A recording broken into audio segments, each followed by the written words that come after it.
LoveLore Library. Chapter 218. When Qin Huaiyuan heard the emperor's words, the last bit of hot-bloodedness in his heart instantly cooled. This was the emperor he had served his entire life. Incompetent, muddle-headed, cowardly, and selfish. He didn't treat his subjects as human beings at all. He, Qin Huaiyuan, was truly lucky to be able to assist an emperor like this. He had wasted half of his life on this emperor's shoulders. Qin Huaiyuan was overcome with grief. Even though men don't easily shed tears, his eyes instantly became hot and he lowered his head in embarrassment. When the emperor saw Qin Huaiyuan's expression, he felt somewhat guilty and unable to bear it. But when he thought about it, what if Qin Huaiyuan refused to do as he ordered and angered de Zhou and accelerated de Zhou's attack? What would happen to his plan? Thinking of this, the emperor hardened his heart and cast aside his guilt. He said in a deep voice, "What, Qin Meng, do you still want to defy the imperial decree?" Qin Huaiyuan calmed himself down and said, "This subject doesn't dare. This subject will naturally obey your majesty's orders." "That's right." The emperor's expression softened slightly. He said, "Since that's the case, you can go back. Tomorrow is the day of the funeral, right?" "Yes." Qin Huaiyuan lowered his head. "And you should also restrain your grief and take good care of your body. In the future, we will count on you to be loyal to the country." The emperor laughed heartily and patted Qin Huaiyuan's shoulder. Qin Huaiyuan was overwhelmed by the favor and repeatedly expressed his thanks. The emperor was very satisfied with Qin Huaiyuan's performance. He comforted him with a few more words before sending him away. When Qin Huaiyuan returned home, Qin Yining, second master, third master, Qin Yu, and Qin Han had been waiting in the study for a long time. Seeing his expression when he entered, Qin Yining said, "Your Majesty, is it really as we expected?" Qin Huaiyuan nodded. Qin Yining leaned against the armrest of his chair and closed his eyes. He didn't say anything for a long time. Third master sneered. "If that's the case, then we don't have to worry about what we're going to do." Third old master was not an official, so his feelings towards the emperor were naturally different from his two elder brothers. At this moment, only second old master could deeply understand Qin Huaiyuan's feelings. Second master patted Qin Huaiyuan's arm and said, "Fortunately, Sister Yi's idea has a backup plan. It doesn't matter if he succeeds or not. The news has already spread." Qin Huaiyuan smiled bitterly and wiped his face. "I know, but in my heart. Perhaps, I'm not a loyal subject at all." "Father, why do you have to force yourself to be a saint?" Qin Yining tried to explain. "We're just mortals. We should just do what mortals can do." "That's right, big brother." Third master also advised, "Big brother has a clear conscience, that's enough." Qin Huaiyuan nodded and forced a smile. Looking at his daughter who was still holding on with a pale face, his originally determined heart became even more determined. Sister Yi was right. Why did he have to force himself to be a saint? It was enough for him to be a good mortal. The family Qin's funeral caused a sensation in the entire city. With such a tragic extermination and such a mighty funeral procession, it was impossible not to cause a sensation.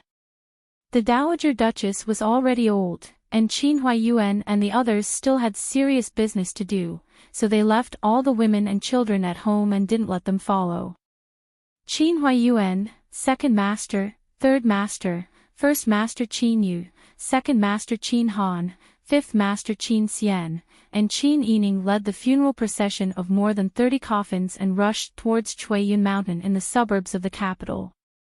Originally, the family Qin's ancestral grave wasn't here. But now that the army had besieged the city, they couldn't leave the capital. Due to the urgency of the situation, they could only choose a mountain in the suburbs of the outer city and bury the masters and servants who had died this time. If there was a chance in the future, they could move the graves. Along the way, Qin Yining leaned against the carriage and felt very dizzy. Fortunately, Ji Yun had brought some sweet and sour preserved crabapple fruits. Qin Yining ate one to suppress the nausea and vomiting feeling when he was carsick. Qin Huayuan was worried that Qin Yining would have an accident, so he rode in the same carriage as Qin Yining. Seeing this, he sighed and said, "Your body has suffered too much this time. You're young and fashionable, but if you're old, won't you have a permanent illness? When this matter is over, you must listen to Miss Tang and recuperate well." Qin Yining smiled. With a crabapple fruit in his mouth, his cheeks puffed up, looking very cute. "Father, don't worry. My life was exchanged with other people's lives. If I don't cherish it, how can I be worthy of the people who died?" Qin Huayuan sighed and rubbed Qin Yining's head. He knew that this matter was a big blow to Qin Yining. How many young girls could remain indifferent after witnessing such a tragic situation? Not to mention others, just look at Miss 8 and Qin Huining, who were lucky enough to survive. Even Miss 3, who was already married and didn't experience this matter, trembled in fear when she heard about this matter. Qin Yining was still able to calm down and think of countermeasures to take revenge. This was truly admirable. Marquis. Outside the carriage, Qi Tai rode a horse and whispered, "Someone just came to deliver a letter. The Emperor has appointed Prince Ning as the Grand Marshal of the 350,000 soldiers and horses. He has the commander's seal and the tiger tally. He has the authority to act at his discretion. The deployment of the army doesn't have to go through the Emperor. Prince Ning has full authority to handle it." "I know." Qin Huayuan's expression was very calm. However, Qin Yining was very surprised. The Emperor was actually willing to give Prince Ning so much power? However, thinking about it carefully, with Prince Ning as the Grand Marshal, their chances of winning were higher. At least Prince Ning was a person who was very good at leading troops to war. However, she couldn't figure out why the Emperor would allow Prince Ning to lead the army. Could it be related to the day Prince Ning took the initiative to reconcile with the Chao family? If so, there was no need to be angry and make a fuss about it. At least with the military power in Prince Ning's hands, there was more room for him to move. It was much better than letting Guozhang Chao be the Grand Marshal. They didn't speak along the way. Soon, they arrived at Chuiyun Mountain. The procession slowly stopped. It wasn't suitable for carriages to travel on the mountain, so strong men carried more than 30 coffins up the mountain. As for the guards that were arranged beforehand, they trapped the 3 assassins and led them all the way up the mountain. In the mountain forest, a black-clothed man with a mask on his face saw the procession going up the mountain with his own eyes. In the crowd, he also saw Qin Yining carrying a palanquin. He didn't dare to act rashly and alert the enemy, so he quietly found the main group. "Boss, I saw it. That group of people is here. That woman is also here." The man called Boss was drinking water and eating dry food. Hearing this, he snorted and said, "I know. Let these people be smug for now. Let's wait for news from Lao Wu. So damn unlucky. We should have charged up that day, but we were blocked out of the Marquis of Onping's Fu by a mob. Just thinking about it makes me feel vexed."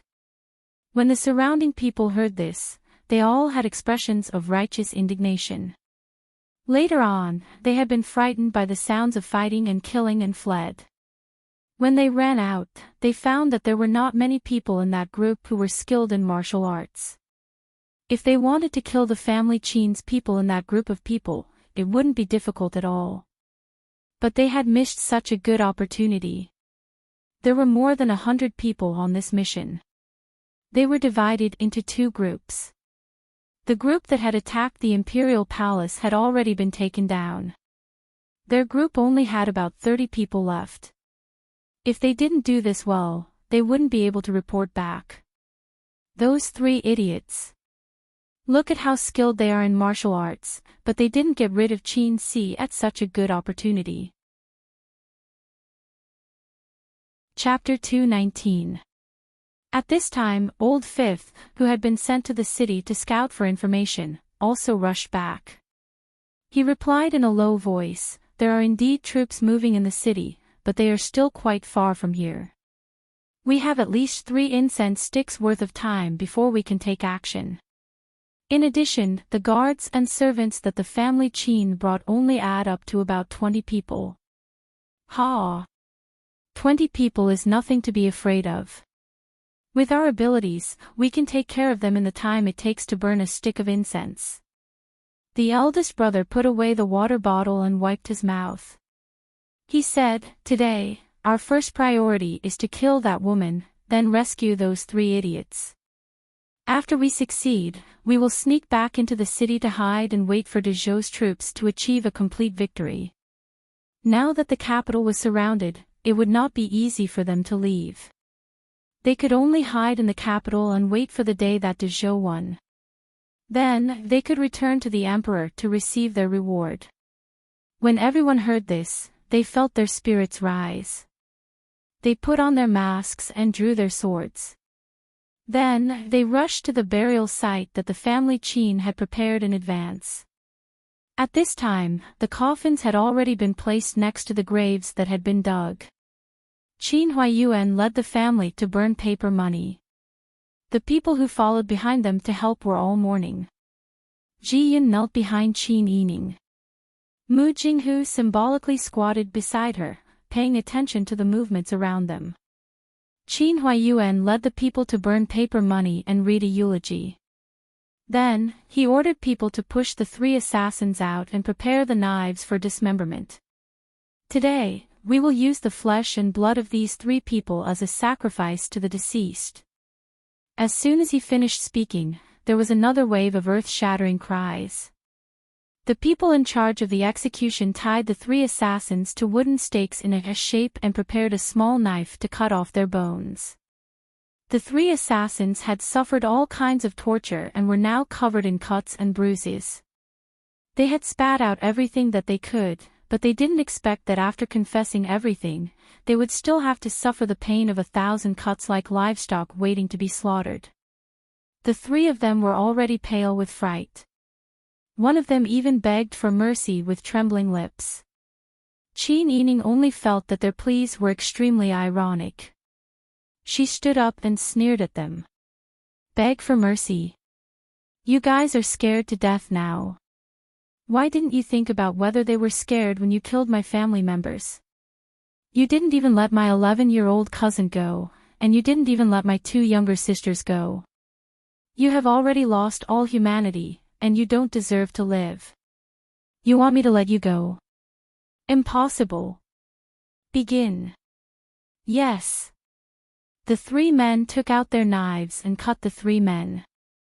At the top of the mountain was a flat open space, surrounded by woods and winding paths. At this time, the people brought by the family Qin were surrounding the scene of dismemberment and did not pay attention to their surroundings. When the 30 assassins heard the screams of the people being dismembered, they became anxious.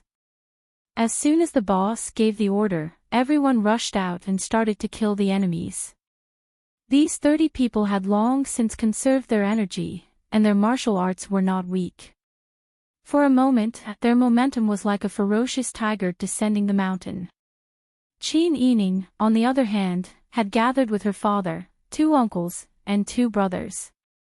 They were surrounded by guards in the middle.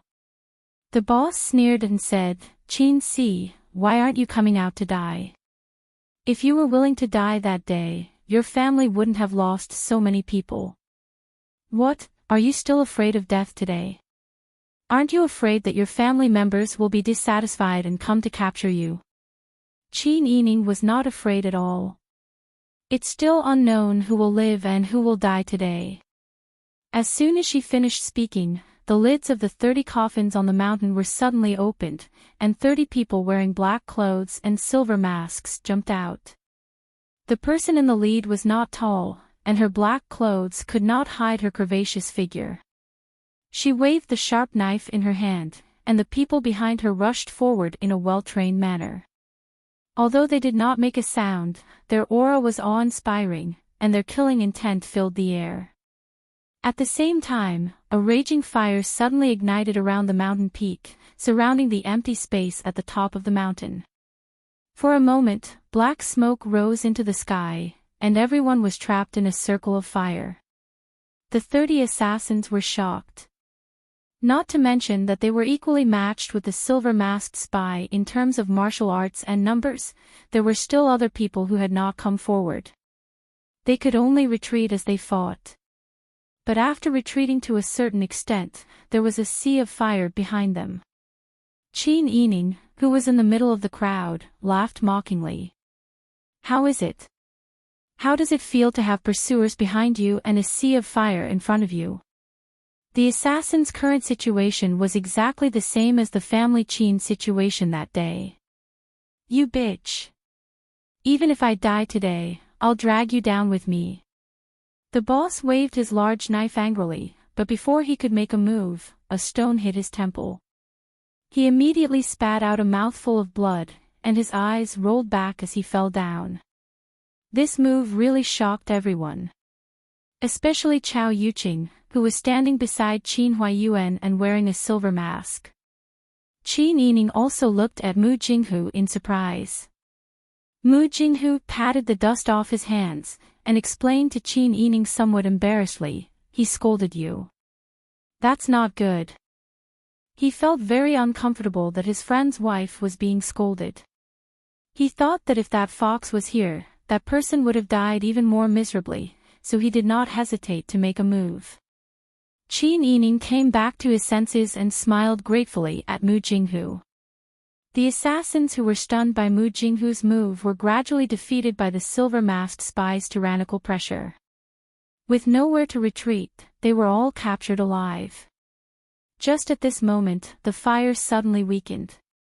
The assassins then realized that there was a circle of fire around the mountain peak. The fire was only to trap them, but it would not cause a mountain fire.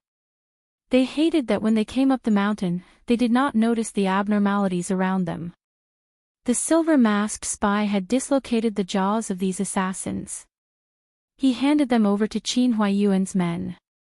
Qin Huayuan ordered his men to tie up these assassins, as well as the 3 who had planned to kill them with 1,000 cuts. Chao Yuqing, now that the matter was settled, silently saluted Qin Huayuan. Qin Huayuan smiled gratefully at her and saluted back. Chao Yuqing's face heated up when she saw this, and she quickly lowered her head to avoid his smiling face. She then led her men to line up at the side. Third Old Master looked at the tied-up assassins and suddenly cried and laughed at the same time, "Delightful. Really delightful." Qin Huayuan saw Third Old Master's reaction and patted him on the shoulder. He whispered in his ear, "Third brother, don't worry, they won't survive." "Yes. Big brother, I believe you." Third Old Master wiped his face. Although they could not wait to kill these people immediately, they had to consider the big picture and not ruin the plan. A group of people escorted the assassins down the mountain in a grandiose manner and rushed towards the city. Qin Huayuan ordered Chi Tai, "Tell our men to get ready. In a moment, we will take this group of people and parade them through the streets." "Yes." Chi Tai nodded and quickly went to make the preparations. He did not believe that the angry commoners, as well as the disaster victims who had received great kindness from Qin Yining and Ning Yuan, would not be angry when they found out that the family Qin, who had always been loyal to the people, had almost been exterminated and that the assassins responsible for the extermination had been captured. The commoners had been shrouded in the shadow of the extermination of their country for too long. After the successful peace talks and the Emperor of Zhou unilaterally tore up the peace talks, the commoners' resentment towards the Emperor of Zhou had reached a new level. Now, these assassins who had destroyed the peace were being paraded through the streets. The consequences could be imagined. The Emperor did not allow them to be killed by 1,000 cuts. Good, they were not killed by 1,000 cuts. However, under the public's anger, these assassins were killed by the commoners. The emperor would not punish the family Qin, right? This was the goal that Qin Yining and Qin Huaiyuan had wanted to achieve from the very beginning. The group made their way back in a mighty manner. Qin Yining lifted the curtain and looked at the assassins being herded like livestock. He immediately felt a burst of joy, as if the large stone that had been pressing on his heart for the past few days had been removed. The whole family was like this. Third Old Master and Second Old Master sat in the same carriage, discussing in low voices how to conduct the actual funeral and burial. Qin Yu thought of his wife and lowered his hands and cried all the way. Qin Han silently comforted him on the side. When the group of people arrived at the city gates, they found that there was a huge crowd in front of the gates. It was chaotic. There were soldiers and commoners among them. Their group could not pass through at all. Qin Huaiyuan found it strange and hurriedly ordered people to investigate. As a result, everyone who heard the news was stunned. What did you say? Ning Wang entered the city with 10,000 people. Yes, Marquis. As soon as Ning Wang obtained the command seal, he immediately called for the Divine Machine Battalion's 1,000 handgun soldiers, 3,000 cavalry battalions, and 6,000 men from the 5 army battalions. He gathered 10,000 men and charged straight into the city, surrounding the imperial palace. He himself led his men and charged straight into the imperial palace, claiming that the demon empress was causing chaos in the country. This time, he had to clean up the emperor's subordinates. Qin Huaiyuan was stunned. For a moment, he did not know how to react. He never expected that the first thing Ning Wang did after obtaining military power was to rebel. When Chao Yuqing and the silver-masked spy heard this, they no longer cared about this place and rushed in the direction of the imperial palace. As for the assassins that Qin Huaiyuan brought back, they attracted the attention of the surrounding commoners. Qin Yining whispered orders to Ji Yun. Ji Yun immediately took the lead. She picked up a stone and threw it at the assassins, shouting, "These are the Zhou dynasty's assassins. Kill them." When the commoners heard this, they became agitated. They all threw stones, wood, rotten vegetables, and other things at the assassins. Qin Yining, along with Qin Huaiyuan, his 2 uncles, and his 2 cousins, retreated to the side with their subordinates. They quietly admired the tragic scene of the assassins being beaten to death by the commoners. Qin Yining said, "Now, the emperor probably won't have time to punish them." Yes, it's so satisfying. Qin Han could not help but roll up his sleeves and rush out. He copied the commoners and picked up a wooden stick to hit the assassins. Qin Yu followed suit and rushed out with red eyes. Qin Huaiyuan's brows were tightly knitted. It was clear that he was still thinking about Ning Wang. "Father, are you worried about the imperial palace?" Qin Yining raised her head to look at Qin Huaiyuan and said faintly, "If I were my father, I would have fainted on the ground and secretly ordered people to hunt down the Chao family." Qin Huaiyuan, Second Old Master, and Third Old Master suddenly looked at Qin Yining. Qin Yining sneered, "Isn't it normal for the Chao family to be attacked by the angry commoners after Ning Wang killed the demon empress?" Qin Huaiyuan nodded. Suddenly, he closed his eyes and collapsed on Second Old Master. He said softly, "All right, I've already fainted. Quickly send me home." Second Old Master and Third Old Master looked at each other. They immediately put on a good show and carried Qin Huaiyuan onto the carriage. They squeezed their way to the city. Meanwhile, Mu Jinghu was already stunned by Qin Yining. He felt as if he had seen a female fox. Indeed, birds of the same feather flock together. To read the latest novel, please visit Chapter 220. With such chaos in the city, there were those who were not afraid of trouble who came out to watch the commotion. Naturally, there were more people who were afraid that they would be implicated and closed their doors. The whole family gathered together in fear, afraid that something even more chaotic would happen in the city. Qin Yining was protected by Mu Jinghu and Ji Yun. They watched coldly as the assassins were beaten up by the commoners. Their heads were bleeding and they fell to the ground and were mercilessly trampled on. Qin Yu and Qin Han swung their sticks and beat the people on the ground to death. As long as they thought of their family members who had died tragically, they would have endless energy. They were so tired that their robes were soaked with sweat, but they refused to stop. They wished that they could beat the assassins into minced meat. Seeing that there was nothing to worry about, Qin Yining said, "There's nothing for us to do here. Let's go, we have to quickly go to Master Zhong's place." Yes. Ji Yun did not ask any further. She helped Qin Yining into the carriage and got in as well. Mu Jinghu sat on the shaft of the carriage outside. As the coachman drove the carriage, he curiously sized up the scene in the city. One had to know that such an important matter as cleaning up the emperor's subordinates was not something that anyone could do in their lifetime. The coachman took a secluded route and took a long detour before arriving at the Zhong residence. When Master Zhong saw that Qin Yining had personally come, he was very surprised. "Master, didn't you go up the mountain today?" He led Qin Yining into the house and instructed the servants to serve tea.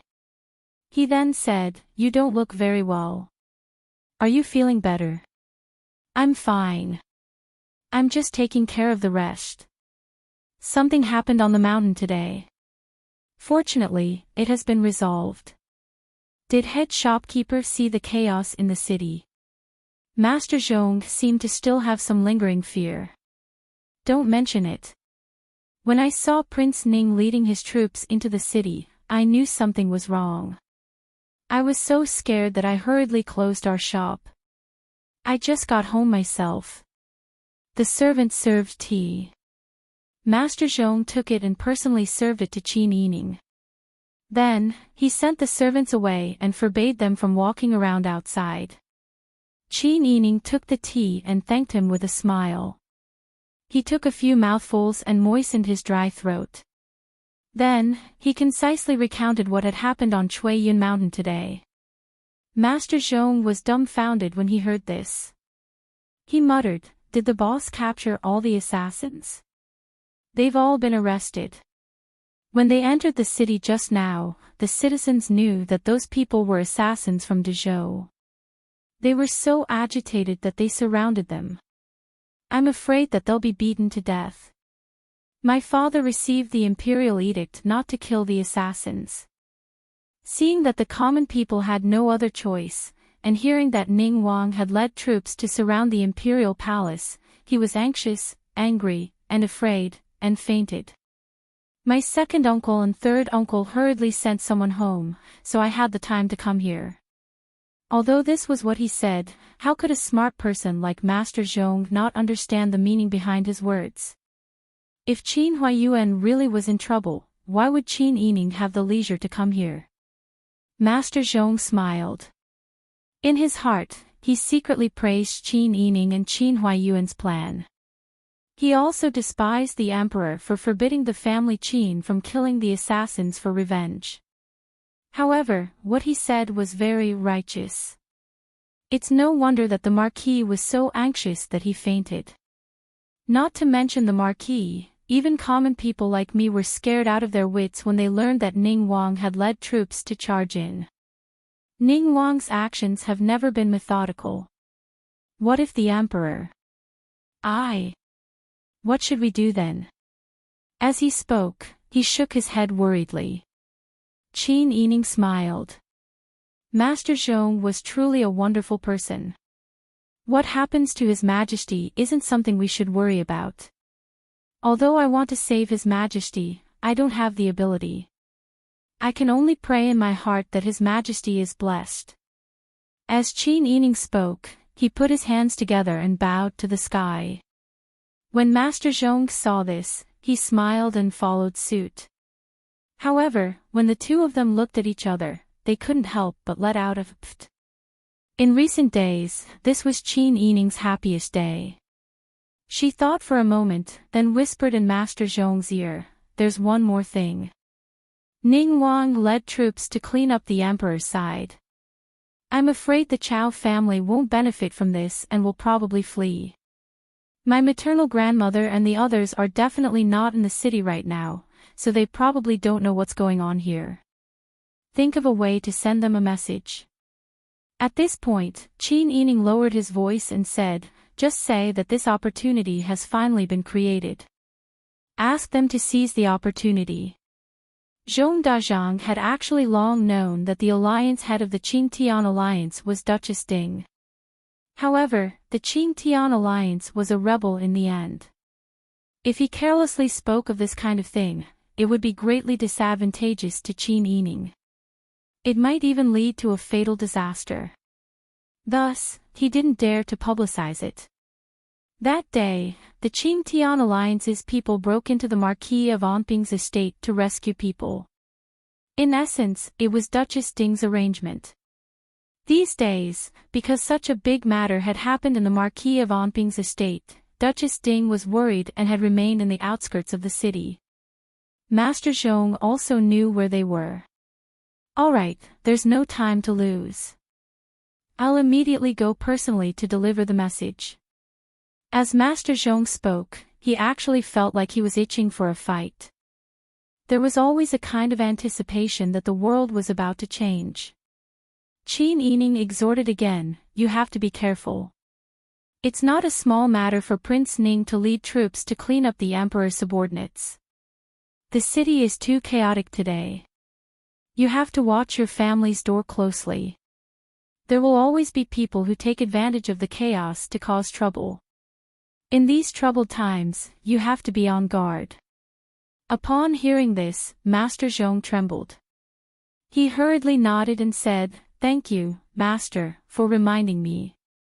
I was so excited that I forgot about the door.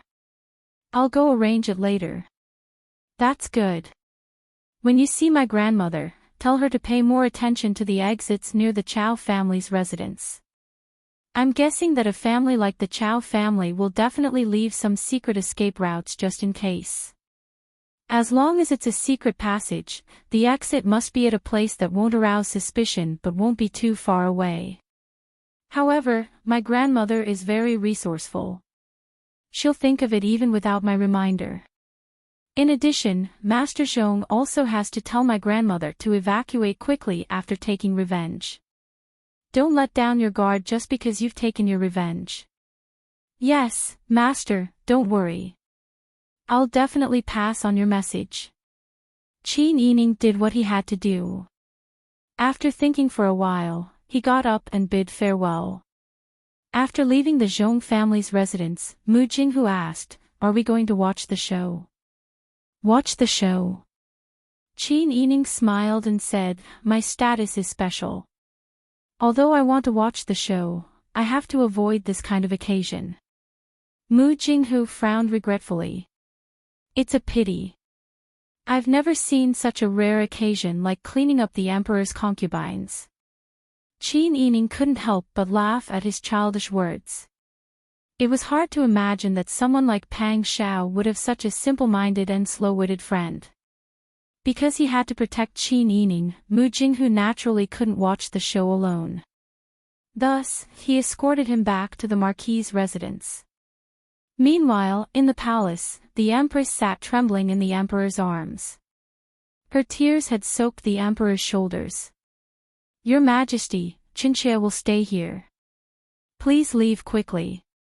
Ning Wang is obviously coveting the throne with ill intentions. Qinxia will stay here to deal with him. Please think of a way to hide quickly." "What are you saying? How can Zhen leave you behind and leave first?" The Emperor hugged the Empress and their cheeks were pressed against each other. At this moment, the sounds of fighting outside the hall were getting closer and closer. Ning Wang's rough voice roared, "Imperial brother, hand over that slut and Qinxia. Qinxia will not touch you. Qinxia must give the world an explanation today. P.S. Dearest, I'm very sorry for the delay in updating because of family matters. There are 2 more updates tonight. Stupid Yu is going to murder the Demon Empress. Moi, everyone. For the latest novel updates, please visit the website. Chapter 221. How could the Emperor have thought that Ning Wang, who had been respectful to him on the platform, would rebel after getting military power? The Emperor really had thoughts of killing Ning Wang. It was a pity that there were only a limited number of guards and imperial guards in the imperial city. Most of these people were the sons of officials who had come for temporary positions. If they competed in battle, they were not a match for regular soldiers. Also, Ning Wang might not be good at other things, but he was good at fighting. The Emperor had never thought that there would be a day when he would be forced into such a situation. He stood angrily and pressed the Empress' shoulders to have her sit on the round chair. He said seriously, "You will sit here today. Zhen will protect you from here. Zhen is the true dragon, the son of heaven. How can I not protect a little girl like you? Zhen wants to see, with Zhen here, who dares to touch you." The Empress' tears ruined her makeup. Her hands trembled in fear. She knew that the only person she could rely on now was the Emperor. If Ning Wang still had feelings of respect for the Emperor, maybe she would have a chance to live. Otherwise, with her experience with Ning Wang that day, the Empress could not think of a reason why Ning Wang would let her go. Emperor, Qinxia is not afraid. As long as Emperor is willing to take Qinxia, Qinxia is willing to be with you forever. The Empress looked pitifully at the Emperor. Those teary eyes and gentle words aroused the Emperor's desire to protect her like never before. At this time, the door to the hall was pushed open. Ning Wang slowly walked in with a sword in his hand. Behind him were the soldiers guarding the city. Their gazes were fierce and their bodies were covered in blood. They looked like they wanted to skin the Empress and tear her bones apart. The Emperor frowned and spread his arms in front of the Empress to protect her. He said, "Ning Wang, what do you want to do?" "Imperial brother." Ning Wang raised his sword in a bow. The blood on the tip of the sword fell and left a brown mark on the red carpet. The Emperor had lived like a prince for many years. When had he ever seen a scene like this? Ning Wang and the soldiers behind him were covered in the smell of blood. Each of them looked like they were going to eat someone.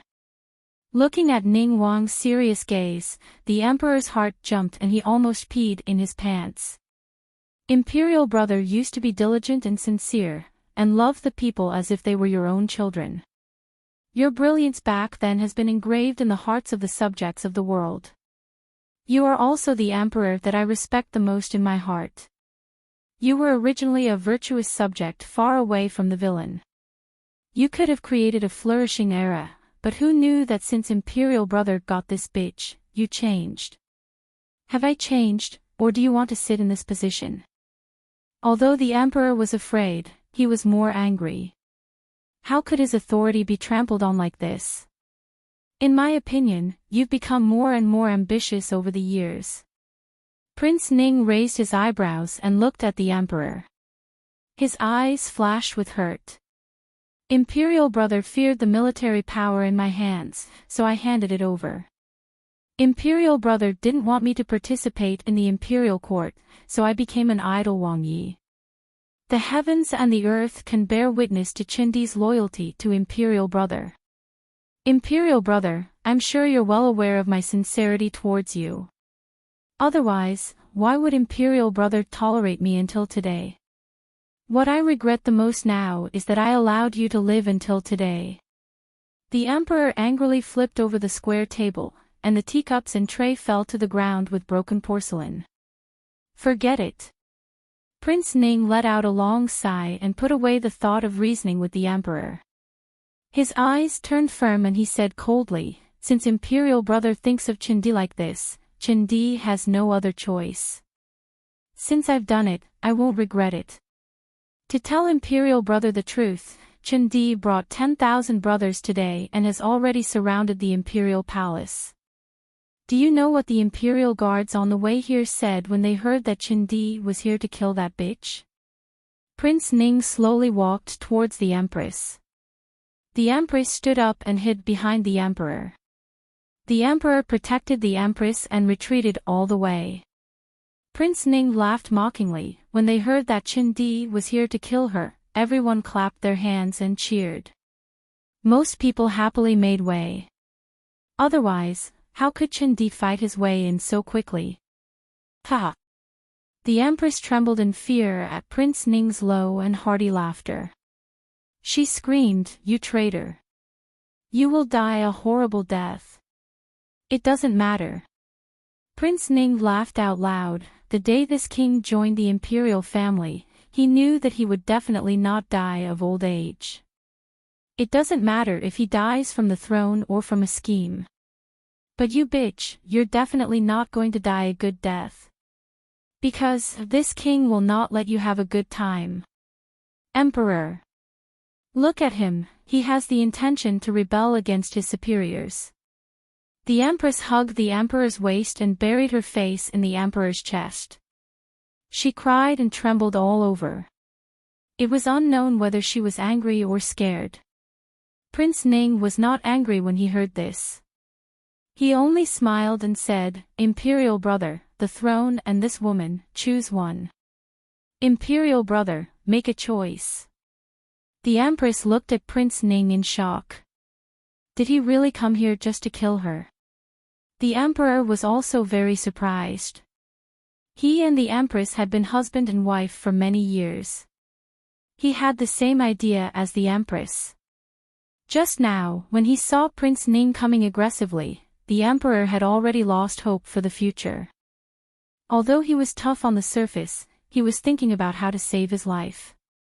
Who would have thought that Prince Ning would ask him to choose between the throne and the Empress? The Emperor lowered his head and stared at the Empress. The Empress trembled even more. Her arms tightly held the Emperor's waist. "Emperor, Qin Xia doesn't want to leave you. Qin Xia doesn't want to leave you."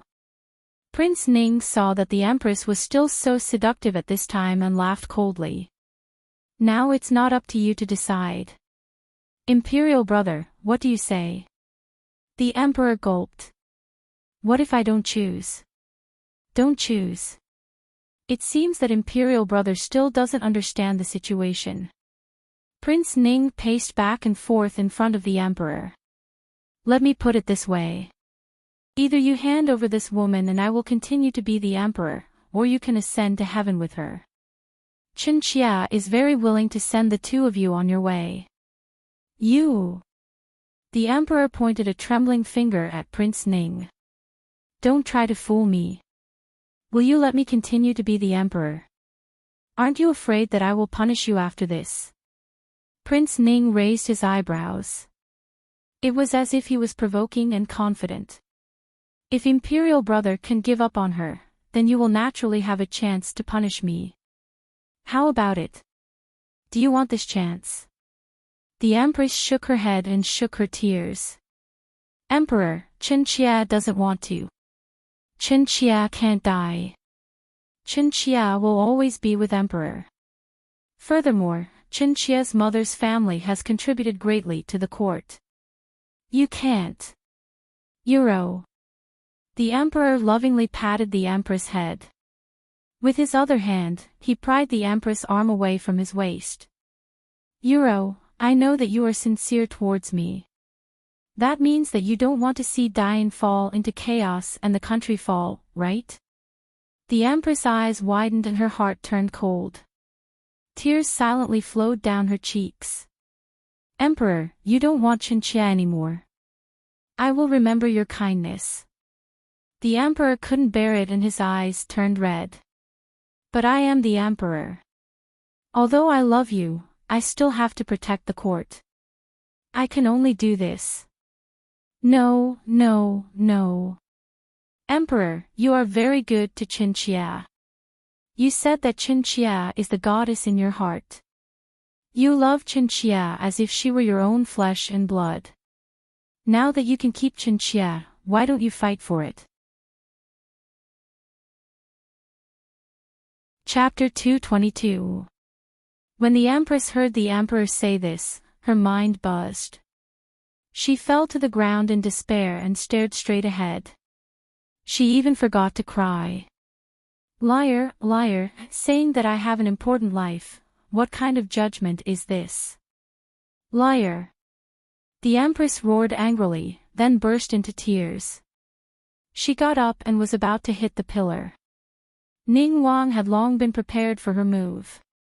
He pulled her back, neatly dislocated her chin, and with a few cracked sounds, twisted her limbs, and threw her to the people behind him. The Empress screamed in pain, tears and snot flowing. Because her mouth couldn't close, her saliva dragged to her clothes. Ning Wang smiled and said to the Emperor, "Imperial brother, it's getting late. Do you want to go outside with me to see what the people are doing?" The Emperor didn't dare to look at Ning Wang at all. At this time, he was afraid and angry. Looking at the Empress, he didn't know how Ning Wang would deal with her. The Emperor's tears also flowed down. When Ning Wang saw that he didn't speak, he pretended that this imperial brother didn't exist. He turned around and said, "Take her away. Stuff all the holes in her body with oilcloth. Use hemp rope to wrap her in 2 layers. Then soak her in the oil tank. Announce to the whole city that this king will show everyone a good show today. Everyone will be happy to see human oil and wax in front of the noon gate." Ha! At the end, Ning Wang was already laughing and casually ordered, "Go and tell the families that have been persecuted the most by this slut. Today, this king will use the demon empress to light human oil and wax. Leave an empty space for them in the front row. Tell them to come early and not wait." Yes. The soldiers had long hated the demon empress for causing chaos in the country. They didn't feel that such torture was inappropriate. Instead, they were looking forward to it. As for the demon empress, when she heard the words, human oil and wax, she was so scared that she fainted. The emperor grabbed Ning Wang. "Ning Wang. Killing people is just a nod of the head. If you still remember the friendship between us, give her a quick death. She is just a weak woman. Weak woman.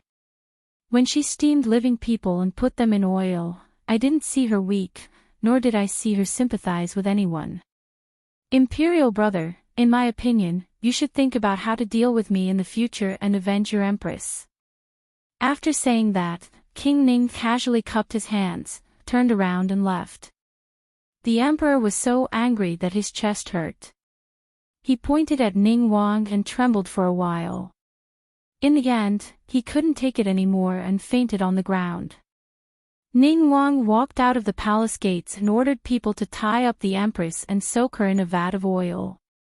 He ordered 3,000 people to guard the gates and then led the remaining 7,000 people to the Chao manor.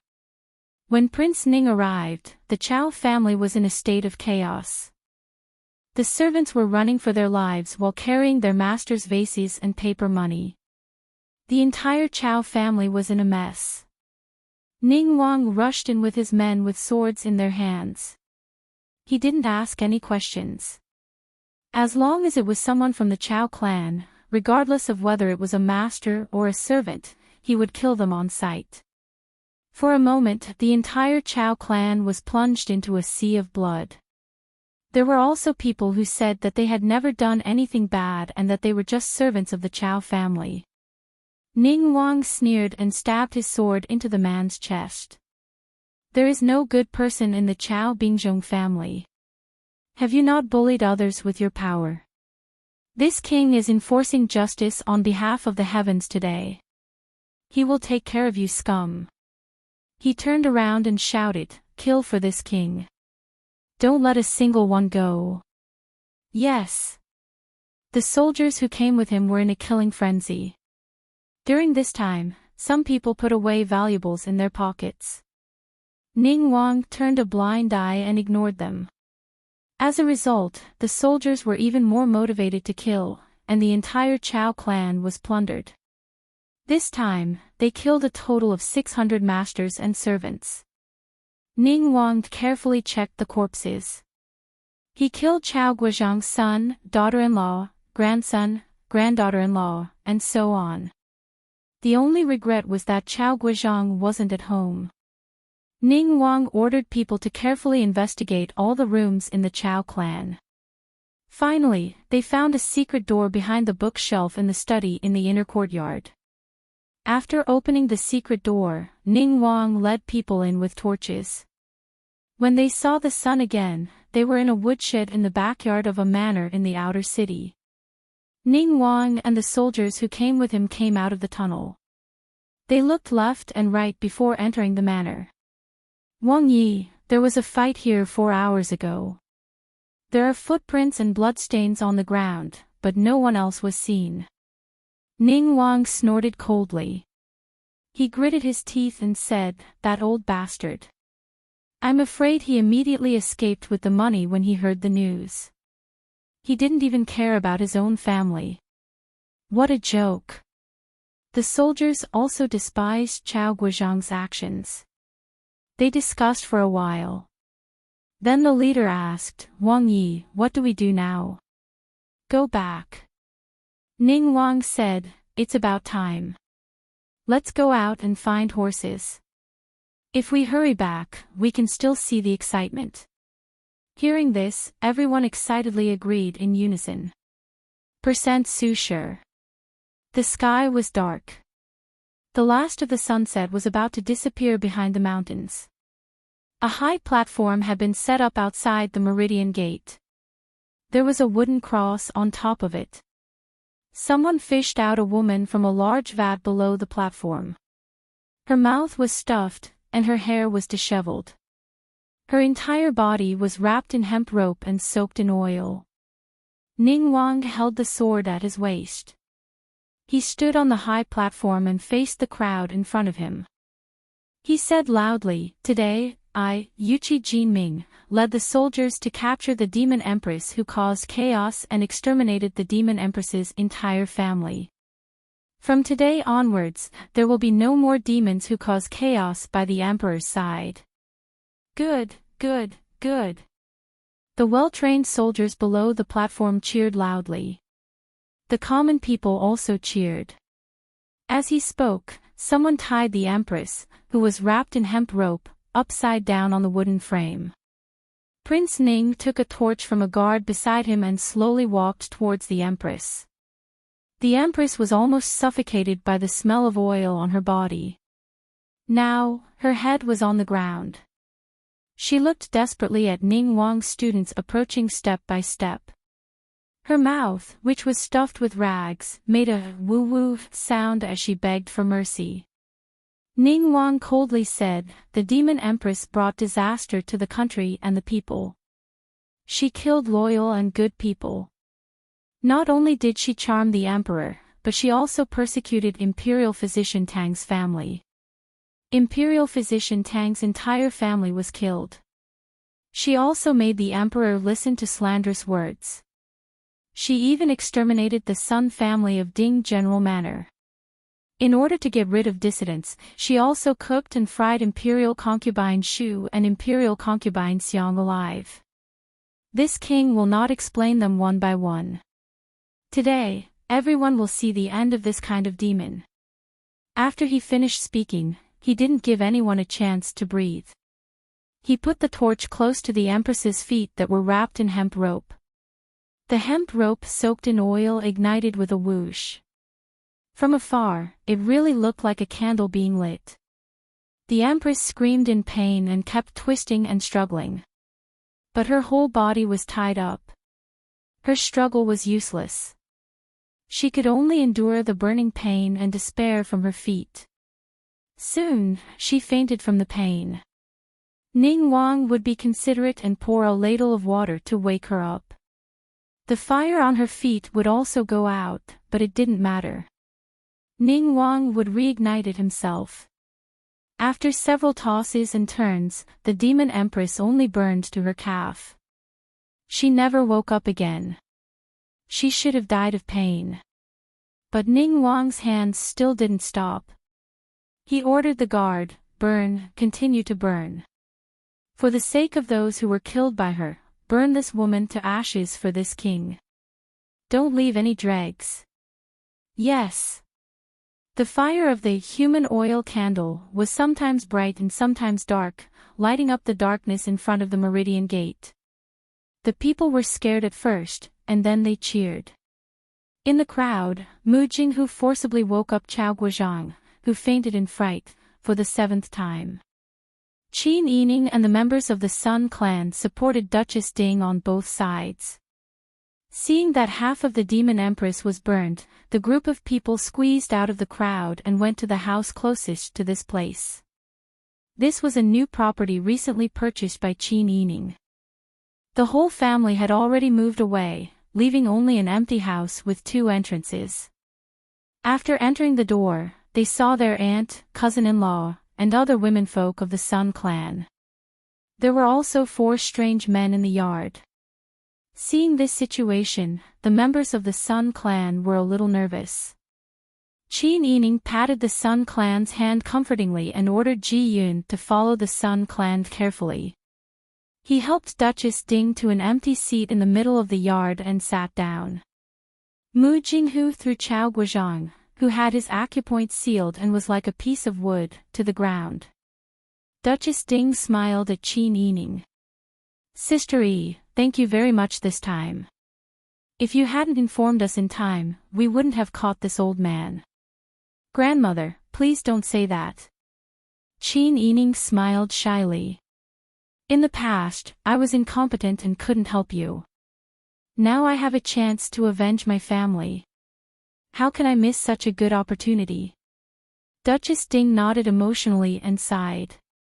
At that time, I forced you to be the leader of the Qin Tian alliance. It was my fault. No, I know your thoughts, grandmother. You didn't really hurt me. Besides, it's over. There's no need to mention it again. Although she said that, Duchess Ding still felt that she was not qualified to be a grandmother when she thought of how she once had that kind of thoughts about Qin Yining, but Qin Yining used herself as a hostage to escort her away at the critical moment. 5th cousin-in-law and 1st aunt had already rushed up to punch and kick Chao Guozhang at this time. 2nd aunt was so angry that she directly bit him with her teeth. Even when her mouth was full of blood, she still whimpered and refused to let go. She could finally avenge the wrongful death of the male servants of the Sun clan. Although Chao Guozhang was in pain, he could only make a muffled groan from his throat. He couldn't move because his acupoints were sealed, so he could only endure it. Duchess Ding stood up. The 4 men beside her immediately followed. They stared angrily at Chao Guozhang and asked, "Leader, how do you think we should deal with this old man?" Duchess Ding smiled slightly, stepped on Chao Guozhang's face, and rubbed it a few times. Then she looked at Qin Yining and said, "Sister Yi, how do you think we should deal with him?" Chapter 223. Qin Yining had a sharp mind. She knew that her grandmother wanted to test her family Qin's attitude.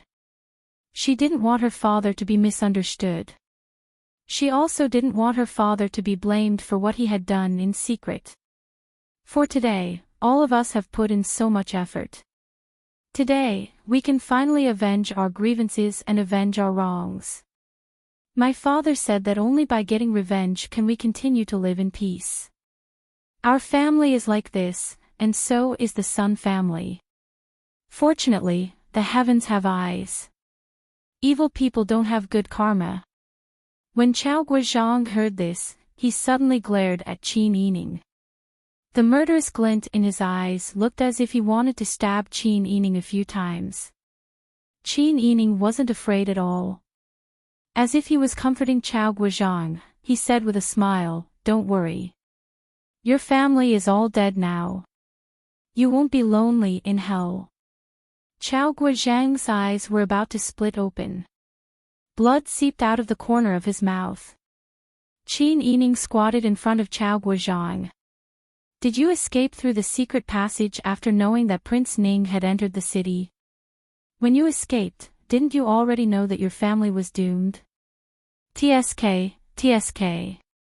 You're really a man. A real man. Those who achieve great things are ruthless and merciless. In fact, if you had told your family to escape together, perhaps some of them could have escaped while the city was in chaos. Your Chao family wouldn't have been cut off. Qin Yining grabbed a handful of soil from the ground and sprinkled it on Chao Guozhang's eyes. Chao Guozhang immediately closed his eyes in pain. It's a pity that you were too selfish. Therefore, your Chao family can only be uprooted now. Don't worry. Your death definitely won't be as comfortable as Chao Yuro's. You can consider your father-daughter relationship as complete. Oh, right. There's one more thing I want to tell you. At this point, Qin Yining lowered his body. His smiling voice penetrated Chao Guozhang's eardrums. Do you know what your biggest mistake was? You probably don't know that the invitation and coral that Prince Ning gave you are from our family, right? Hearing this, Chao Guozhang's eyes suddenly widened. He no longer cared about the sand. Squinting his eyes, he glared fiercely at Qin Yining through a layer of tears.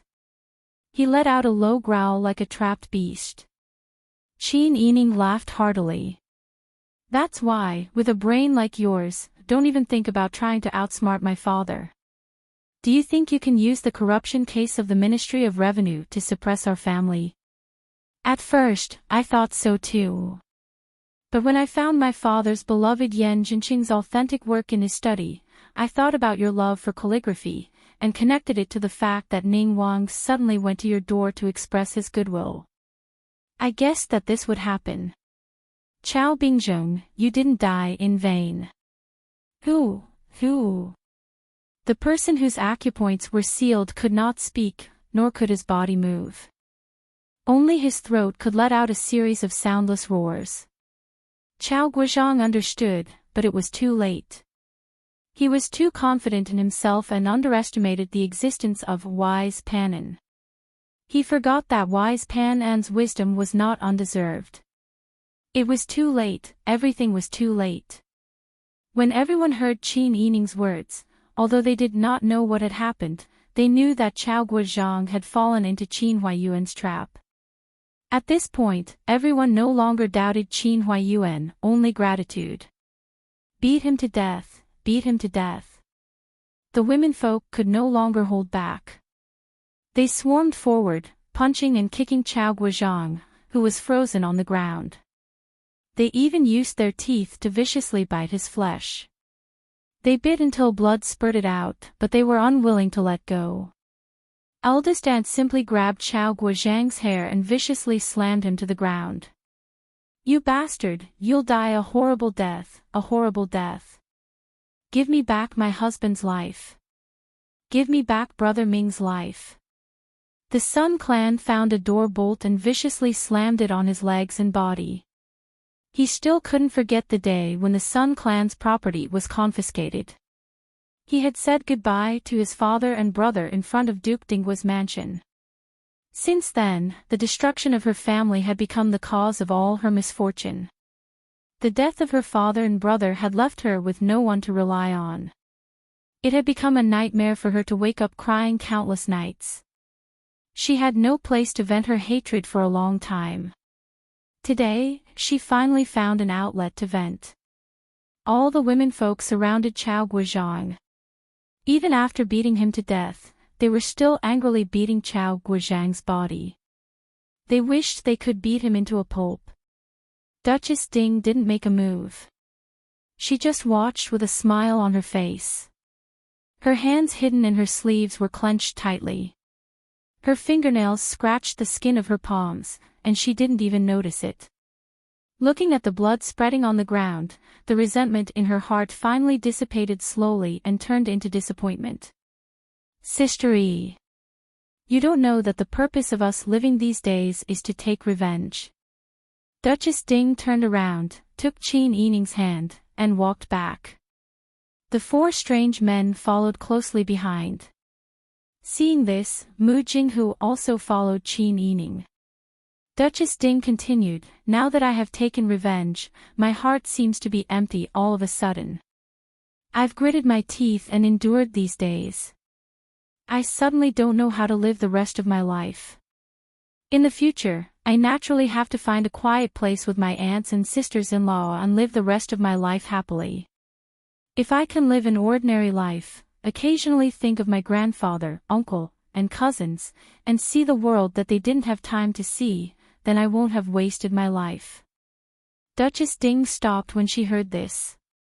She took Qin Yining's hand and held it in her hand. You're right. Now that I have taken revenge, I shouldn't continue to cling to hatred. The dead are gone. No matter how unwilling I am, I can only feel frustrated. The only thing I can do while I'm alive is to live on. That's right. Qin Yining smiled. Duchess Ding looked at Qin Yining's clear eyes and said with a smile, then, Sister Yi, I'll give you the Qin Tian alliance in the future, okay? Qin Yining was stunned when he heard this. The four men behind Duchess Ding were also stunned. Duchess Ding turned around to look at the four people and said with a smile, at that time, I chose the Qin Tian alliance. First, it was because our Ding family's appeal could gather more like-minded people. Second, it was also a little bit of my intention. I hope to use the power of the Qin Tian alliance to take revenge. Most of the people in the alliance want to overthrow the tyrannical government and take revenge. Leader. The tall man in his early 30s sighed and said, we understand what you mean. But Miss Qin is still the daughter of the Marquis of Anping's mansion. Her father is in charge, but we are thieves. My granddaughter is resourceful and has enough brains to lead everyone on the right path.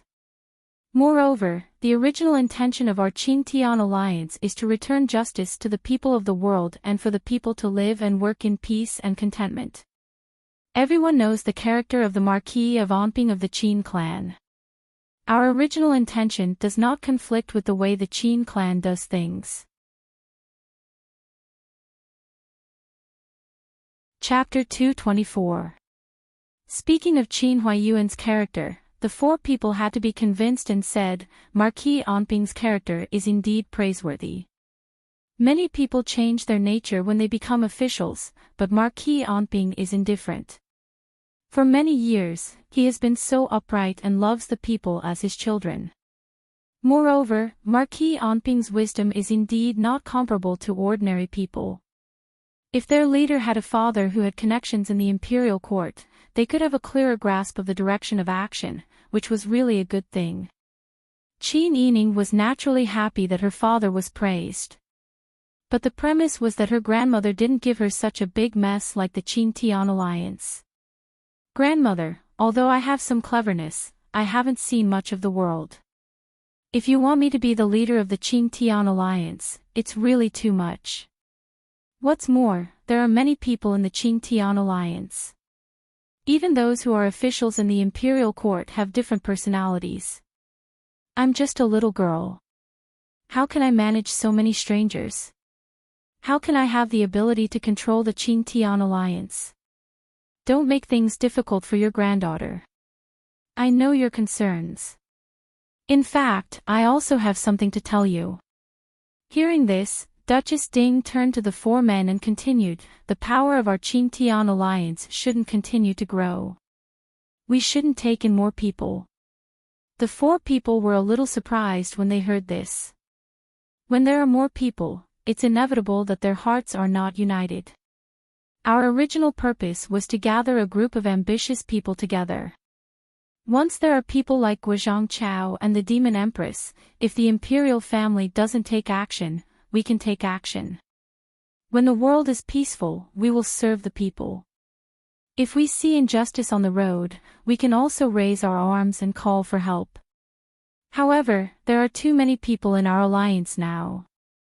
It's inevitable that a group of people will sneak in and fish in troubled waters. It's inevitable that no one will have greater ambitions. That will be incompatible with our original intention of fighting injustice for the people. Leader's words are reasonable, but the Zhou dynasty's army is outside the city.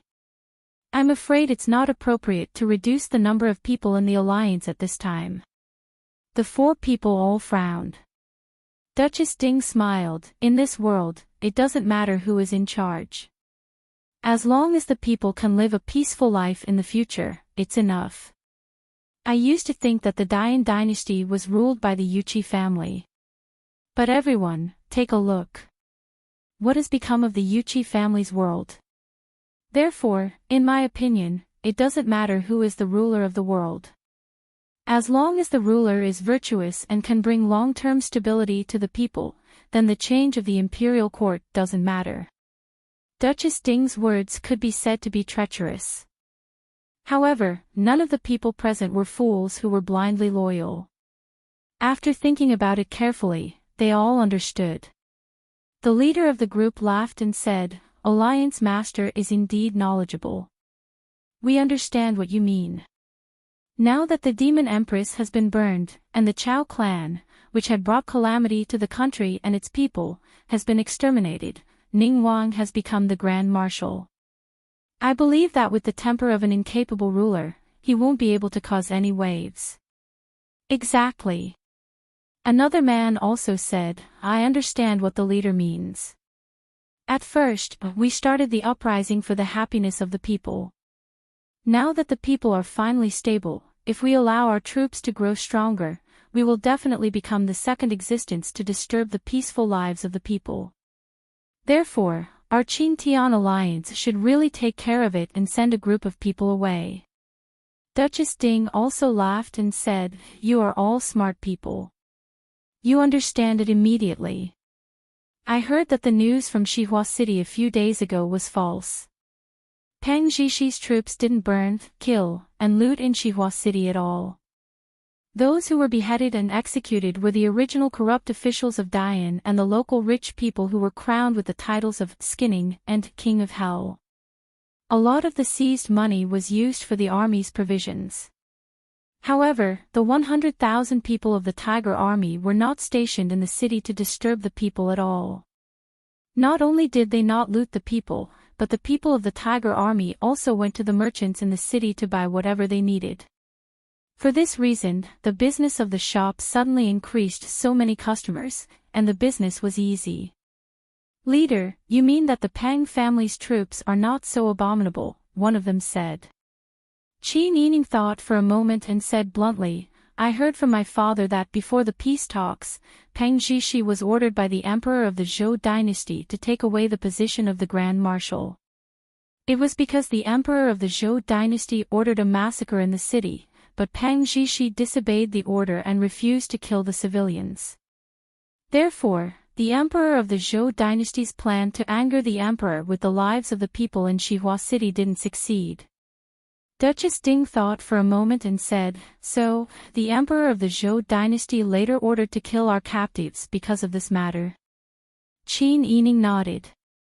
"I won't help little Wang Yi because I am familiar with him, but he did disobey the order to not kill the civilians." In that case, the one surnamed Pang is not bad."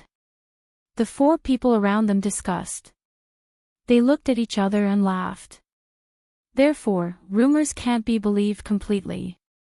Pang Zhishi is Pang Zhongjing's son. Even if Pang Zhongjing was the protector general of Beiji State, we can't go against our conscience and say that he is a bad person. For example, you and I are also notorious in Jianghu. People say that we are bandits who eat human flesh and drink human blood, and that we are evildoers who even beggars have to peel off a layer of skin when they meet. However, we know best what we have done. Yes. The Dog Emperor also said that we, the Qing-Tian Alliance, are rebels, but which one of the things we have done is not righteous? The four people looked at each other and laughed. Qin Yining was infected by their heroic spirit and couldn't help laughing. Duchess Ding took Qin Yining's hand and said, I just want to tell you that the position of the alliance leader of the Qin Tian alliance will be handed over to you in the future. You have to choose the right path. The alliance members all have their own livelihoods and don't need the alliance's money to support them. Everyone is gathered together not for profit, but for the sake of serving the country. When there's nothing to do, everyone lives their own lives, but when there's trouble, everyone is a hero who's willing to risk their lives. So, Sister E, you mustn't let the alliance members' sincerity go to waste. Qin Yining was a little helpless. In this way, wouldn't she be the alliance leader? However, in these troubled times, with such a group of people, sometimes she could do things without restraint. Duchess Ding turned to introduce the 4 people. Sister E, come and get to know them. These 4 are the 4 hall leaders of the Qin Tian alliance. This is Hero Liao. Everyone in Jianghu knows that his Liao family's saber technique is the best in the world. The leader, a simple and honest-looking man in his 30s, smiled and cupped his hands to Qin Yining. I'm Liao Zhibing. Qin Yining hurriedly returned the greeting. Hero Liao is too polite. These 2 are the Zhao brothers. They used to be heroes on Red Top Mountain. When they heard that the emperor was heartless, they came down the mountain and joined the Qin Tian alliance. Miss Qin. The Zhao brothers also cupped their hands.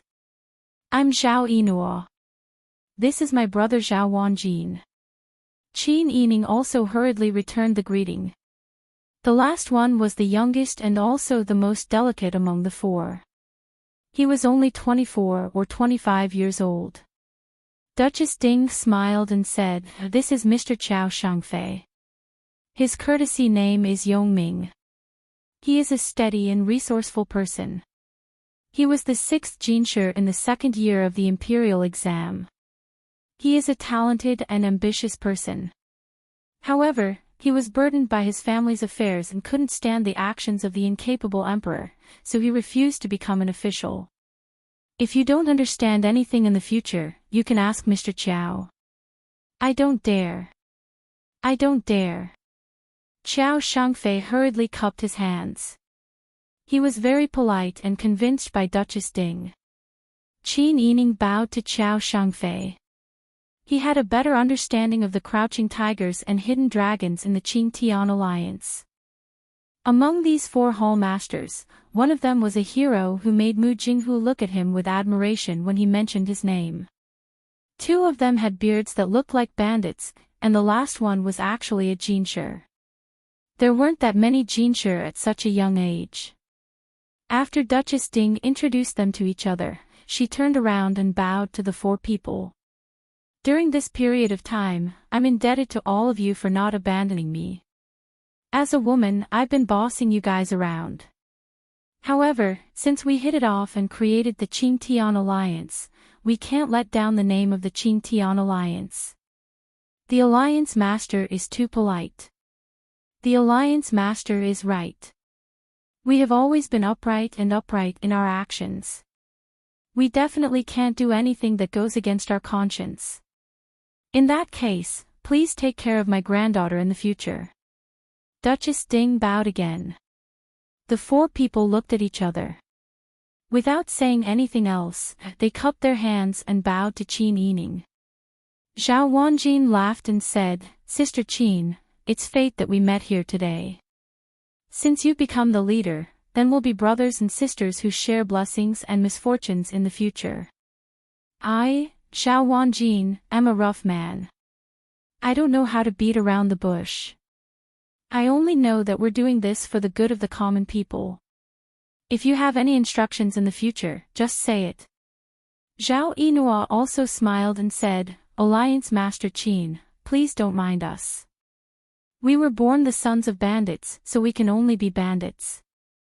We can't recognize many words. We're not as literary as Qiao Yongming. Our words are a little vulgar. Please don't take it to heart. Don't say that. Both of you are forthright people. You're people of my generation. It's a pity that we don't have any wine today. Otherwise, we'd really drink a lot.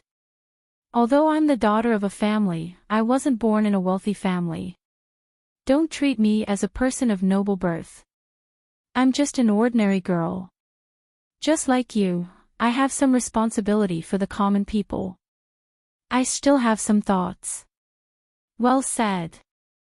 Liao Zhibing laughed and said, since that's the case, today's matter is settled. The four of us will go back and discuss.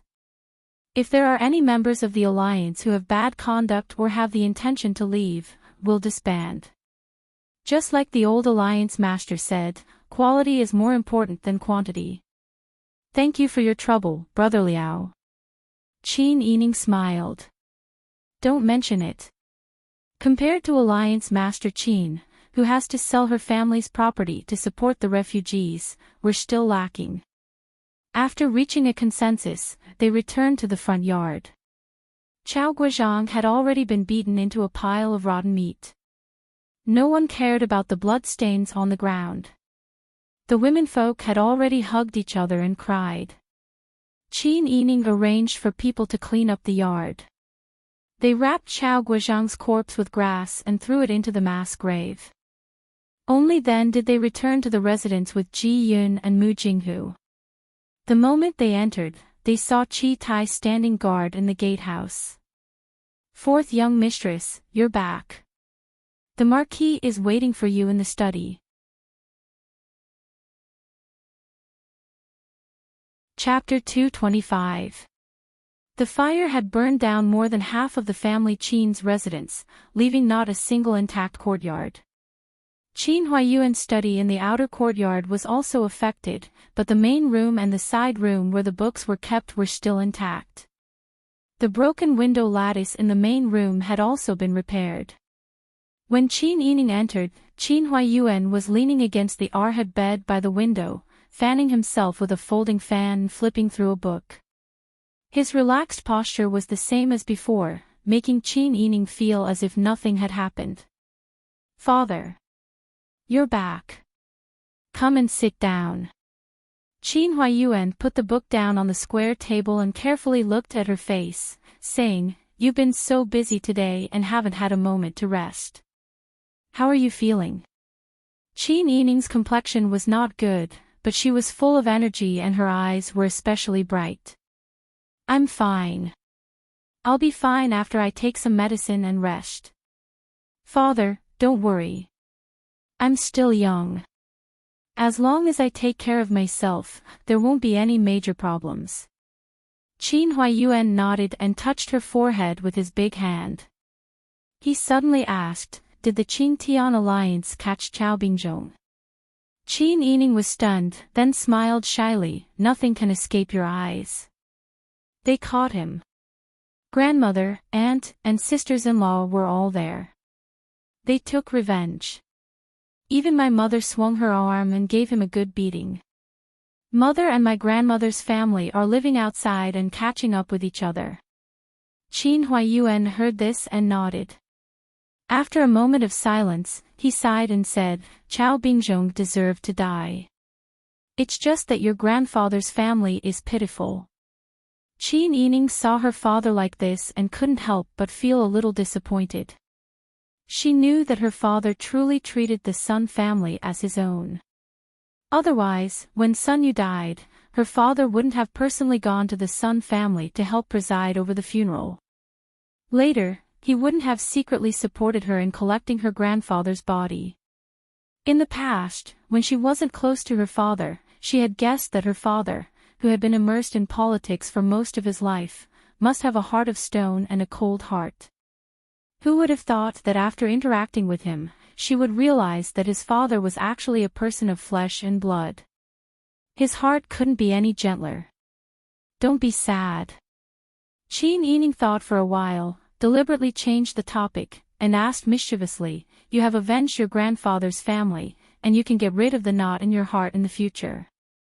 Now you'd better think about how to face concubine Chao, who is deeply in love with you. Qin Huaiyuan's face reddened at her words. He shook his head and said with a smile, When did I avenge your grandfather? I was beaten up by Chao Guozhang. He had no intention of mentioning Chao Yuqing at all. You don't have to pretend in front of your daughter, I already know. Father, you really are the smartest person in the world. That day, you were slandered by Chao Guozhang for corruption. Our family situation was so serious, but you were able to calm down and size up the situation. You didn't seem to do anything, but the overall situation was under your control. First, the case of corruption broke out, and our family was suppressed to the point that we couldn't fight back. This made the Chao family even more complacent and let down their guard. Then, I used a scheme to sow discord between Prince Ning and the Chao family. When you heard the news, you immediately beat them at their own game. In fact, if that day's incident hadn't happened, Prince Ning would have been the best candidate for the Generalissimo. Father just followed the public's will and pushed the boat with the current. Not only did you do a favor to Prince Ning, but you also took advantage of Prince Ning's fiery and upright character to cause a devastating blow to the Chao family. Now, the Demon Empress and Chao Guozhang are dead, and there is no one left in the Chao family. Naturally, you can get rid of the big hat of corruption. The more Qin Yining said, the more she admired her father. She praised, Father, you have a perfect grasp of all the details. On the way back, I racked my brains to figure out your role in this matter. But all of this is just the result of your casual judgment of the situation. Qin Yining looked at Qin Huaiyuan. Her almond-shaped eyes were bright and full of admiration for Qin Huaiyuan. Father, when can I be as perfect as you? You. When Qin Huaiyuan heard her words, he knew that Qin Yining had guessed what he had done. He didn't hide it anymore and said with a smile, when I was your age, I wasn't as smart as you. So, when you reach my age, you will definitely be more powerful. Is that so? Qin Yining was full of yearning for the future. But then she thought about it and shook her head. I don't look forward to that day at all. In the future, I will only rely on you. I don't need to think about anything else. When Qin Huaiyuan saw her shameless look, he didn't know whether to laugh or cry. He said, We men are born to worry. How can you say that you don't need to think about anything? Father is right. We are really born to worry. Qin Yining thought about what had happened today and sighed again. Then she told Qin Huaiyuan about the Qing-Tian alliance. Qin Huaiyuan raised his eyebrows after hearing this. After a while, he nodded. It's good to have such a force that you can use in secret. Father, aren't you surprised at all? It's expected. Your grandmother was eager to take revenge. Now that she has taken her revenge, there's nothing else to worry about. Qin Yining thought about how the women of the Sun family looked today and couldn't help but sigh. That's right. So what if she has taken revenge? The dead can't be brought back to life. Will our family have a new funeral tomorrow? Yes. I've just discussed it with your second uncle and third uncle. Tomorrow, we will officially bury them. When the assassins tried to assassinate us, they said that they came for you. In the end, none of the masters of the eldest branch came out unscathed. Instead, it was your second uncle and third uncle's families who suffered. Father was originally worried that this matter would leave a knot in the hearts of the family and that they would hate you in the future. But once your plan came out, you quickly took revenge for the entire family. I don't think your family will hold any grudges against you now. Qin Yining nodded. When she thought of the tragic scene that day, her expression became somewhat gloomy. She said, This matter was indeed caused by the rumors that I spread to protect myself. Even if everyone blames me, I have nothing to say. Father and daughter both fell silent. After a while, Qin Yining said, That's right. Father, I don't want to pay attention to Qin Huaining in the future. I know that Father loves her. I won't force Father to kill her. Father, don't expect me to treat her well in the future. What? Qin Yining sneered. Although it's human nature to be selfish in a matter of life and death, it's understandable that she wanted to protect herself. But she pushed her sister out. She stared fixedly at Qin Huaiyuan. Father, do you know how Sixth Sister died? Sixth Sister shouldn't have died that day. It was Qin Huaining who saw that she was about to be caught, so she pushed Sixth Sister out to block a knife for herself. That knife slashed Sixth Sister's neck, and blood spurted high into the air. The scene from that day replayed before her eyes. Qin Yining's voice was filled with pain. Sixth Sister and Qin Huaining were usually the closest. Every time Qin Huaining caused trouble, Sixth Sister would speak up for her. But Qin Huaining treated her like that. Later, when the assassins said that they came for me, it was also Qin Huaining who pointed me out to the assassins. I couldn't dodge in time and was slashed. When I fell to the ground and had no strength to dodge, Song Lan leaned over me and blocked the knife for me. Chapter 226. Qin Huaiyuan was silent for a long time. It's my fault for not teaching her well. It's my fault for not teaching her well. Father, you're too kind. She was born to be that kind of person. It has nothing to do with Father's teachings. Qin Yining stood up and said, Father, I'm starting to feel dizzy.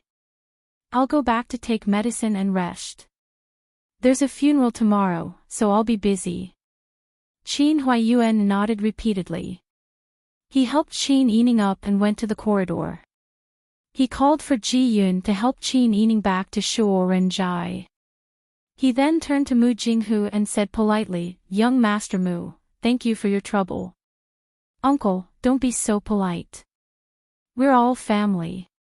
Mu Jinghu cupped his hands and followed Qin Yining and Ji Yun into the second gate. Now that the family Qin situation was different from before, there was no need to consider the issue of men not being allowed to enter the second gate. Mu Jinghu was a highly skilled bodyguard arranged by Pang Xiao. Everyone in the family knew that.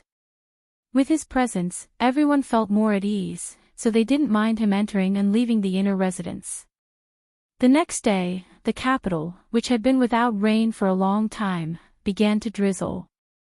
The family Qin's master and servant who had passed away held a grand funeral and were buried on Chuiyun Mountain. On the same day, the emperor claimed that he was old and weak and couldn't bear the pressure of the court. He abdicated the crown prince, the Yuqi Yan, and changed the name of the year to Yuan Kang. The coronation ceremony would be held in 10 days, and the Ministry of Rites was ordered to speed up the preparations. The retired emperor's extravagant life as the emperor finally drew to a bloody end. When the imperial edict was issued, the whole country rejoiced. Everyone in the streets and alleys were full of smiles and hope for life. When Ning Wangshui's 10,000 troops left the inner city, the people even lined the streets and cheered. Even the rainwater that drenched them all felt sweet. Some people said that the fall of the fatuous emperor was like the heavens had opened their eyes. After a long drought, there was sweet dew. The next day, the first court meeting of the new emperor's ascension was held. All officials of the 5th rank and above in the capital were present at the Fengtian Gate.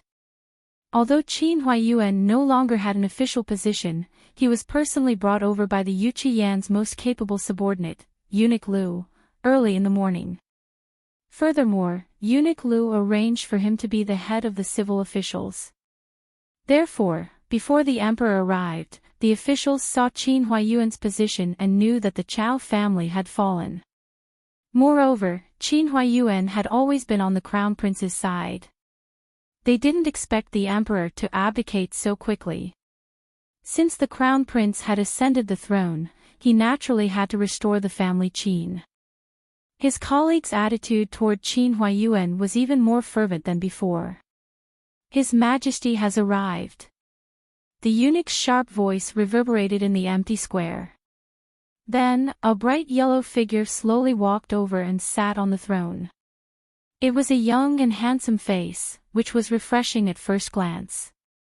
Seeing the arrival of the new emperor, the officials who were closer to him were all secretly delighted. His Majesty has arrived.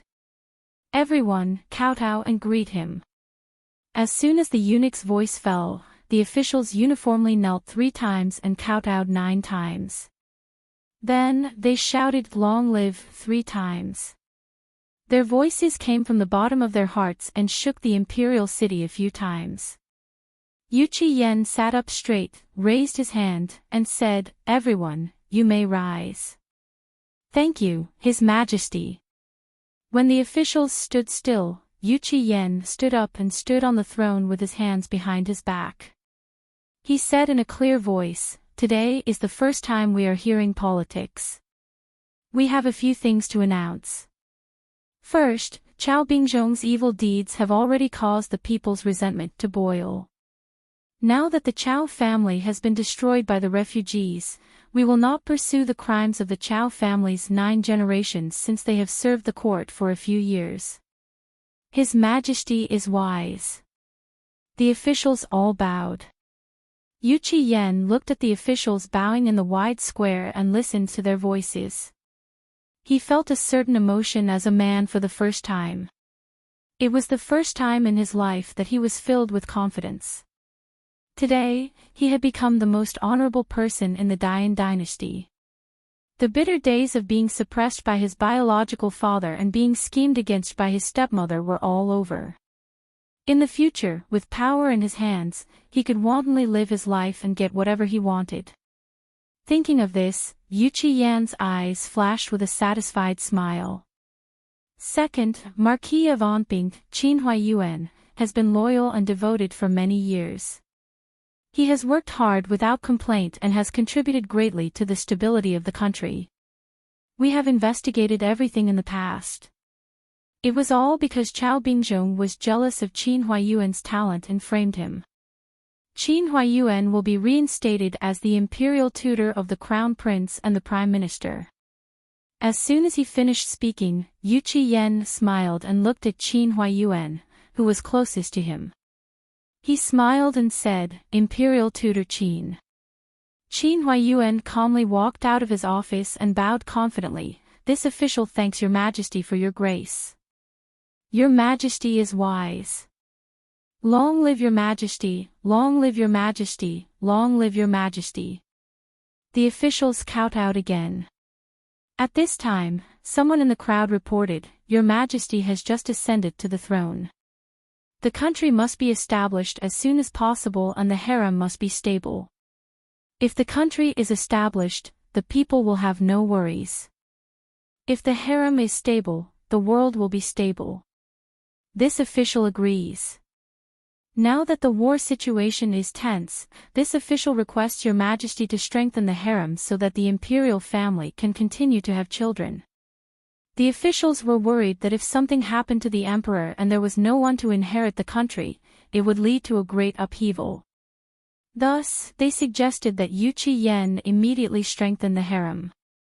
When Yu Yen lived in seclusion, he only had 1 concubine and a few concubines. These people had no children. As for the matter of the country's foundation, Yu Yen had already thought about it and had already made arrangements. Thus, when he heard the officials raise this point, Yu Yen said, "My beloved officials have thought of the same thing as Zhen. Now that Zhen has no children, Zhen has decided to adopt an outstanding person from the imperial family to teach and nurture. Zhen sees that Prince Ning's eldest son, Yu Jia, is very intelligent and Zhen likes him very much. Zhen is prepared to adopt him as Zhen's eldest son. What do my beloved officials think?" The Yuqi family didn't have many children. Back then, because the Emperor Emeritus didn't have a son, he adopted Prince Ning's eldest son. Later on, when he had a son of his own, he returned the adopted Prince Ning's eldest son to Prince Ning. Yu Yen and Prince Ning had always been on good terms. Now that Prince Ning's eldest grandson was adopted as a prince, it wasn't unexpected. All the officials bowed in unison and praised the emperor's wisdom. With a prince, it was time to consider the harem. Yuchi Yan's palms were sweaty, and even his forehead was sweaty. He couldn't help but look at Qin Huaiyuan, who was standing at the head of the table. In his mind, Qin Yining's beautiful face appeared. As for the choice of empress, the emperor's voice trembled with excitement. Shen has heard that beloved official Qin's eldest daughter has received the Tianjizi's diagnosis. She has an extremely noble and excellent fate. With her existence, can the country be protected? Qin Huaiyuan's heart skipped a beat, but he didn't show any of his emotions on his face. He only bowed in fear and trepidation and said, "Replying to your majesty, the Tianjizi did have such a diagnosis." Yuchi Yan's heart was filled with joy. He opened his mouth and wanted to make Qin Yining the empress. However, Qin Huaiyuan cleverly stopped him from saying anything else. "Your Majesty, this official thinks that your Majesty has just ascended to the throne, so you should really enrich your harem.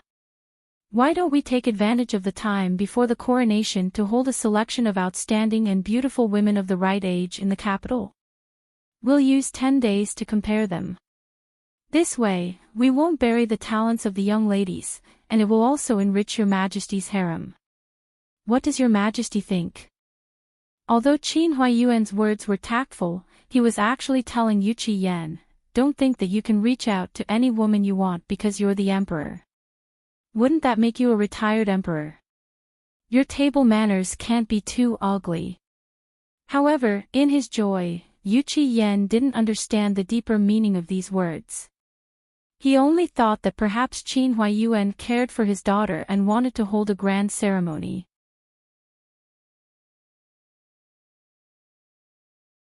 Chapter 227. When the officials heard this, they immediately felt that the new emperor was able to accept advice and had a refined temperament. Their expectations for the new emperor grew even higher. It was no wonder. With the previous emperor emeritus's incompetence and stubbornness, even if the Yuchi Yan didn't do anything, he would still be able to surpass the incompetent emperor emeritus. As for Qin Huaiyuan, he secretly let out a sigh of relief. Fortunately, he was facing a new emperor and not an incompetent emperor. Otherwise, wouldn't his daughter have no choice but to sit on the emperor's seat? After the court was dismissed, Qin Huaiyuan was invited by the Yuchi Yan to the imperial study. The two of them talked for a long time. During this time, the Yuchi Yan repeatedly inquired about Qin Huaiyuan's intentions, and also inquired about the relationship between Qin Yining and Pang Xiao. However, with Qin Huaiyuan's intelligence, he didn't reveal any substantial information after chatting with the Yuchi Yan. Even so, the Yuchi Yan was still beaming with joy and full of confidence. He was in a very good mood. Qin Huaiyuan came out of the palace and couldn't help but shake his head when he got into the carriage. The Yuchi Yan's character was indeed good, but as the emperor, he didn't deserve the throne. Sooner or later, he would suffer a great loss. If it was in the past, he would be filled with loyalty and patriotism. The emperor's words were like an imperial edict. Even if the emperor wanted his daughter's life, he wouldn't say a word even if he was unwilling. However, after experiencing repeated suppression and torture, and personally witnessing the attitude of the imperial family after their home was ransacked, his mentality had changed. He wasn't a saint after all. He just wanted to live with a clear conscience for the people of the world. He wouldn't go against his original intention of becoming an emperor, but he also wanted his daughter to be happy. Even if she became the noblest woman in the world, so what? How many women in the imperial palace would have a good ending? Not to mention that Diane was in turmoil, it was not a good thing for the empress to become the target of public criticism. Just based on his daughter's temperament, if she really became the empress, she would definitely be loyal to the Yuchi Yan, loyal to her husband until death. The Yuchi Yan did not possess strategy and talent, so Qin Yining would have to work hard for the sake of his Yuchi family's rivers and mountains. If things went wrong, it would be strenuous and thankless, and he would be labeled as a hen in charge. As an emperor, it was fine if he was incompetent, but he would definitely be wary of the imperial harem interfering in politics. In the early stages, they might find it novel, or they might feel that Qin Yining was of use to them, so they could tolerate it. But what about after that? If the Dian did not fall, an empress who meddled in politics would sooner or later be disliked by the emperor. If Dian was destroyed, his daughter would also be implicated. His official career could be said to be filled with ups and downs. Only now did he deeply feel that official positions and the like were all empty. The imperial family could take away everything that he had worked hard for half his life just by opening their mouths. He only had this one daughter, and he could not let her lifetime of happiness be ruined. As for Pang Zhishi, although he also had his shortcomings, he was still a brave and intelligent man. He was a man with shoulders and responsibilities. In troubled times, Pang Zhishi's brain was enough to protect Qin Yining. Moreover, Pang Zhishi was a male chauvinist, and he would not allow his daughter to be implicated. Even if he gritted his teeth and endured, he would still support the people behind him. Just based on this point, he was much stronger than the new emperor. The only flaw was that they were enemies. When Qin Huaiyuan thought about the war between the two countries and his daughter's marriage, he felt that the future was bleak. At worst, he would just raise his daughter for the rest of her life. He could not wait to dote on his daughter like a treasure. How could there be a day when she would go to someone else's house to suffer? Just thinking about it made him, as a father, feel suffocated and panicked. Qin Huaiyuan thought about this all the way, and his brows were tightly furrowed. When they arrived at the Marquis's estate, Qin Huaiyuan gave a few instructions to Qi Tai, and as soon as he entered the house, he went straight to the inner residence. When he arrived at the entrance of the Shuoran pavilion, Qin Huaiyuan remembered that not only Qin Yining lived here, but also Miss Ba and Qin Huaining lived here. It was not convenient for him to barge in, so he instructed the servant he had just bought at the entrance, "Go and invite Miss C over." The servant was only 7 or 8 years old. She had only been in the estate for a day, and had not learned the rules yet. When she saw Qin Huaiyuan, who was dressed in court robes and had a serious expression, she was so scared that she did not even dare to breathe loudly. She turned around and went inside to reply. Not long after, Qin Yining was helped down the stairs by Bing Tang and Ji Yun. It was the height of summer in July. Qin Huaiyuan was sweating profusely from the heat. Qin Yining, on the other hand, was wearing a light blue robe with a copper-green brocade jacket draped over her shoulders. Her face was pale, and her lips were pale. However, her cheeks were abnormally red. It was obvious that she was ill. "What's wrong with Sister Yi?" Qin Huaiyuan's brows furrowed. Bing Tang frowned and said, "Mrs. Wound is infected, and she has a fever. She kept saying that she was cold, and she only felt better after taking some medicine." As she supported Qin Yining, she could naturally feel the warmth of her body and her cold hands, which were the opposite of the warmth of her body. Although Qin Yining was sick, her eyes were very bright. She smiled and said, "It's not serious. Isn't it normal to be injured? It's summer right now, so it's different from being injured in the winter. Just let it rest. It's not a big deal." She smiled and walked in front of Qin Huaiyuan. She said, "Father, did you just come back from court? Why don't we go to the pavilion and have some tea?" Qin Huaiyuan followed her gaze and knew that she was talking about the white stone pavilion next to the lotus pond. It was secluded there, and it was convenient for them to talk. He nodded and said, "Okay." Everyone in the Qin family knew that Qin Huaiyuan raised his daughter like she was his son. A while ago, Qin Huaiyuan was idle at home, either reading books or fishing. Most of the time, it was Qin Yining who accompanied him to chat. Therefore, it wasn't strange to see Qin Huaiyuan taking Qin Yining for a stroll and chat. The two sat down in the pavilion. Ji Yun went to serve tea and took a soft cushion for Qin Yining to sit on. Then, she and Bing Tang retreated outside. Qin Yining asked, "Father, did something happen during the court meeting?" Qin Huaiyuan first drank 2 bowls of warm green tea.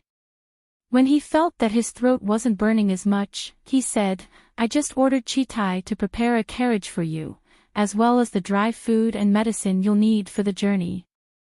In a moment, take Bing Tang and Ji Yun with you and ask young Master Mu to escort you. You can leave immediately." A carriage was only used when the journey was long, and it was much more stable and spacious than a carriage. Was her father asking her to go further away? Qin Yining turned pale with fright. "Father, why do you say that? Did something happen at home? Or were you condemned by the new emperor after he ascended the throne?" Qin Huaiyuan shook his head. "Father wasn't condemned. Instead, I was reinstated."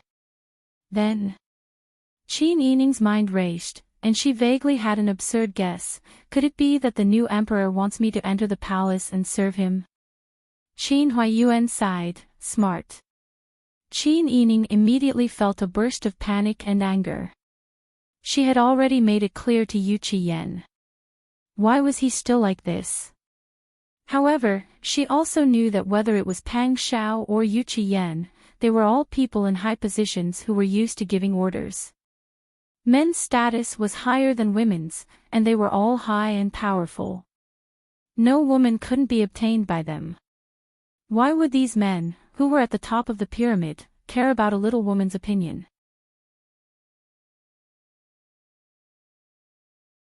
Chapter 228. In the past, the Yu Qiyan was the crown prince. Although Qin Yining had unilaterally expressed her thoughts, there was no room for reasoning with the crown prince.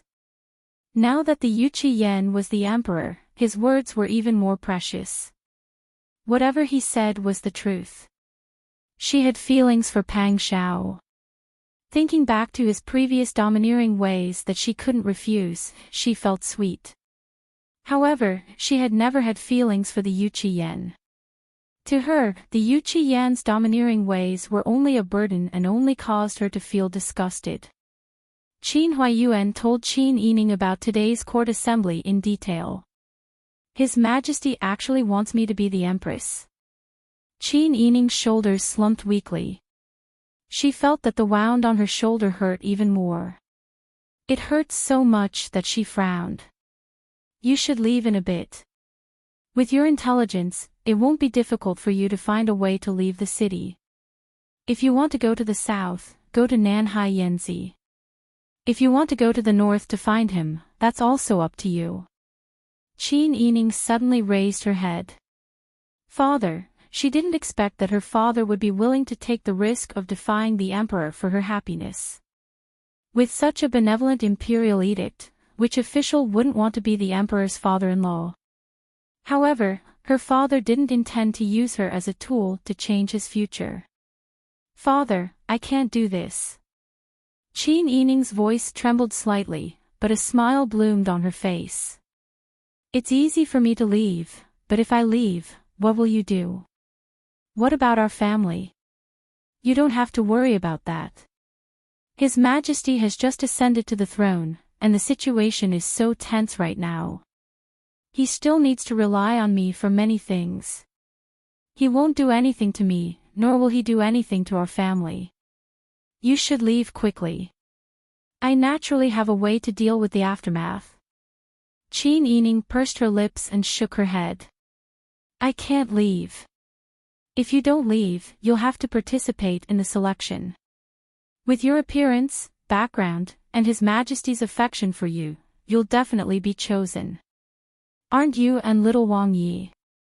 Qin Huaiyuan didn't want to say it directly, so he coughed and said, Father knows that you don't covet glory, splendor, wealth, and you don't care about being the empress.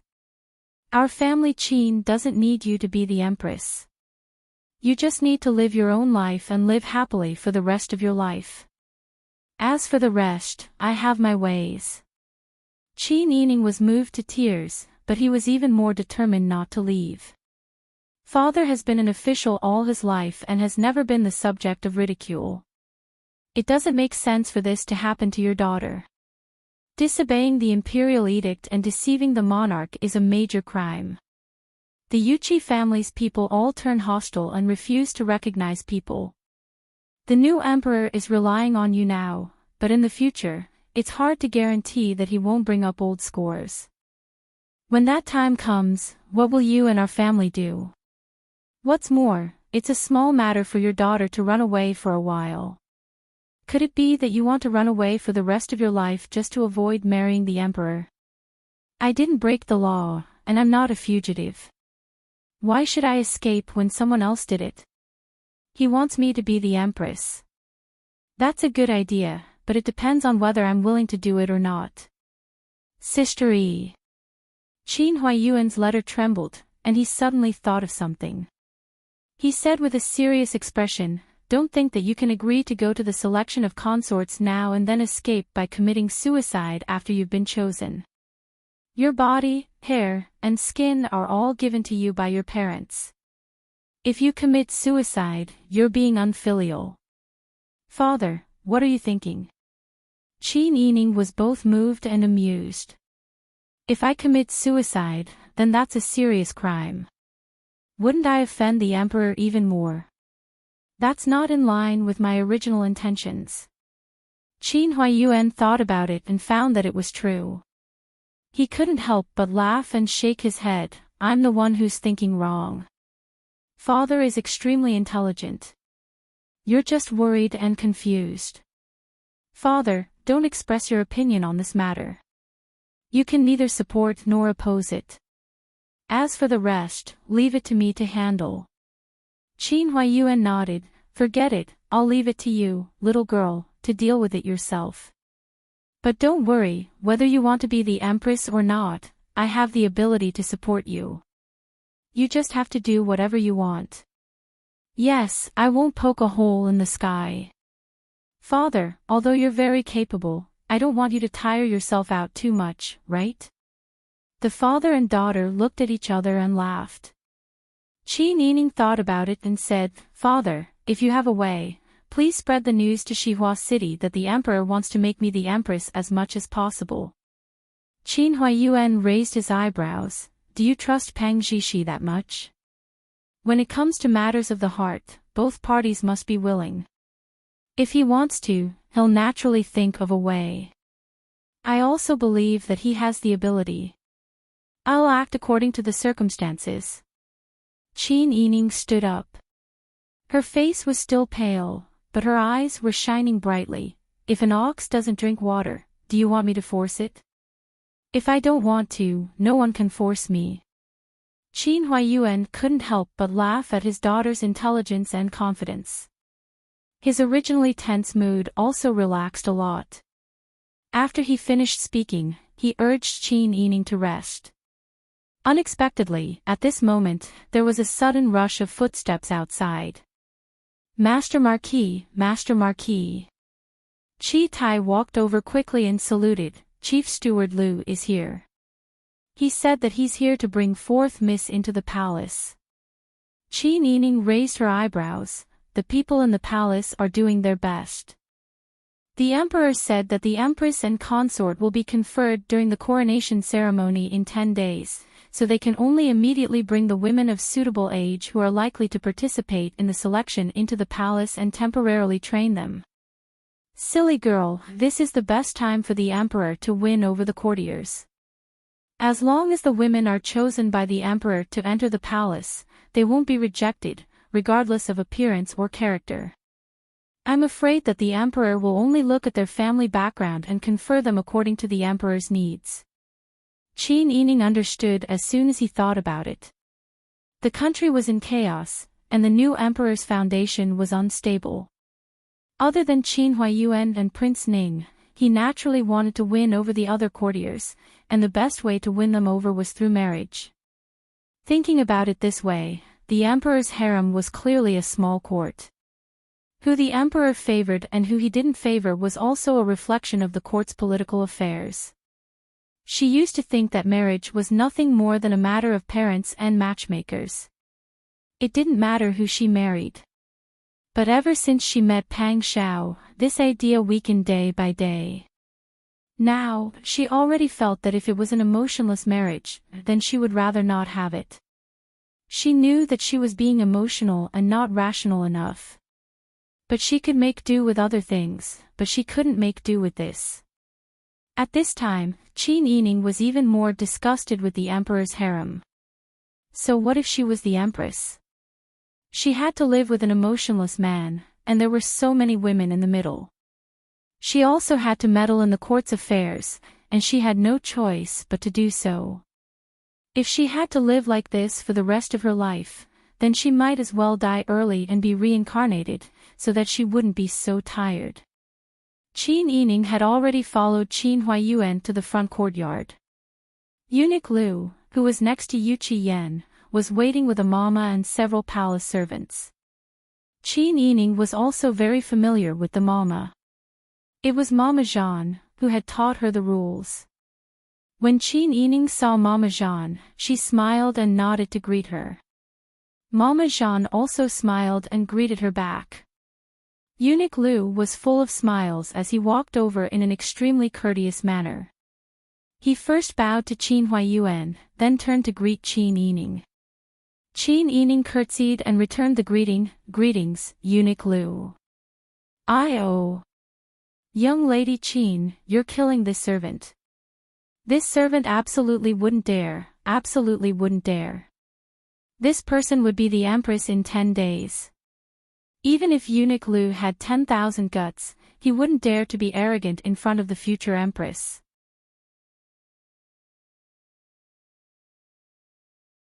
Chapter 229. Eunuch Liu knew that he couldn't afford to offend the family Qin.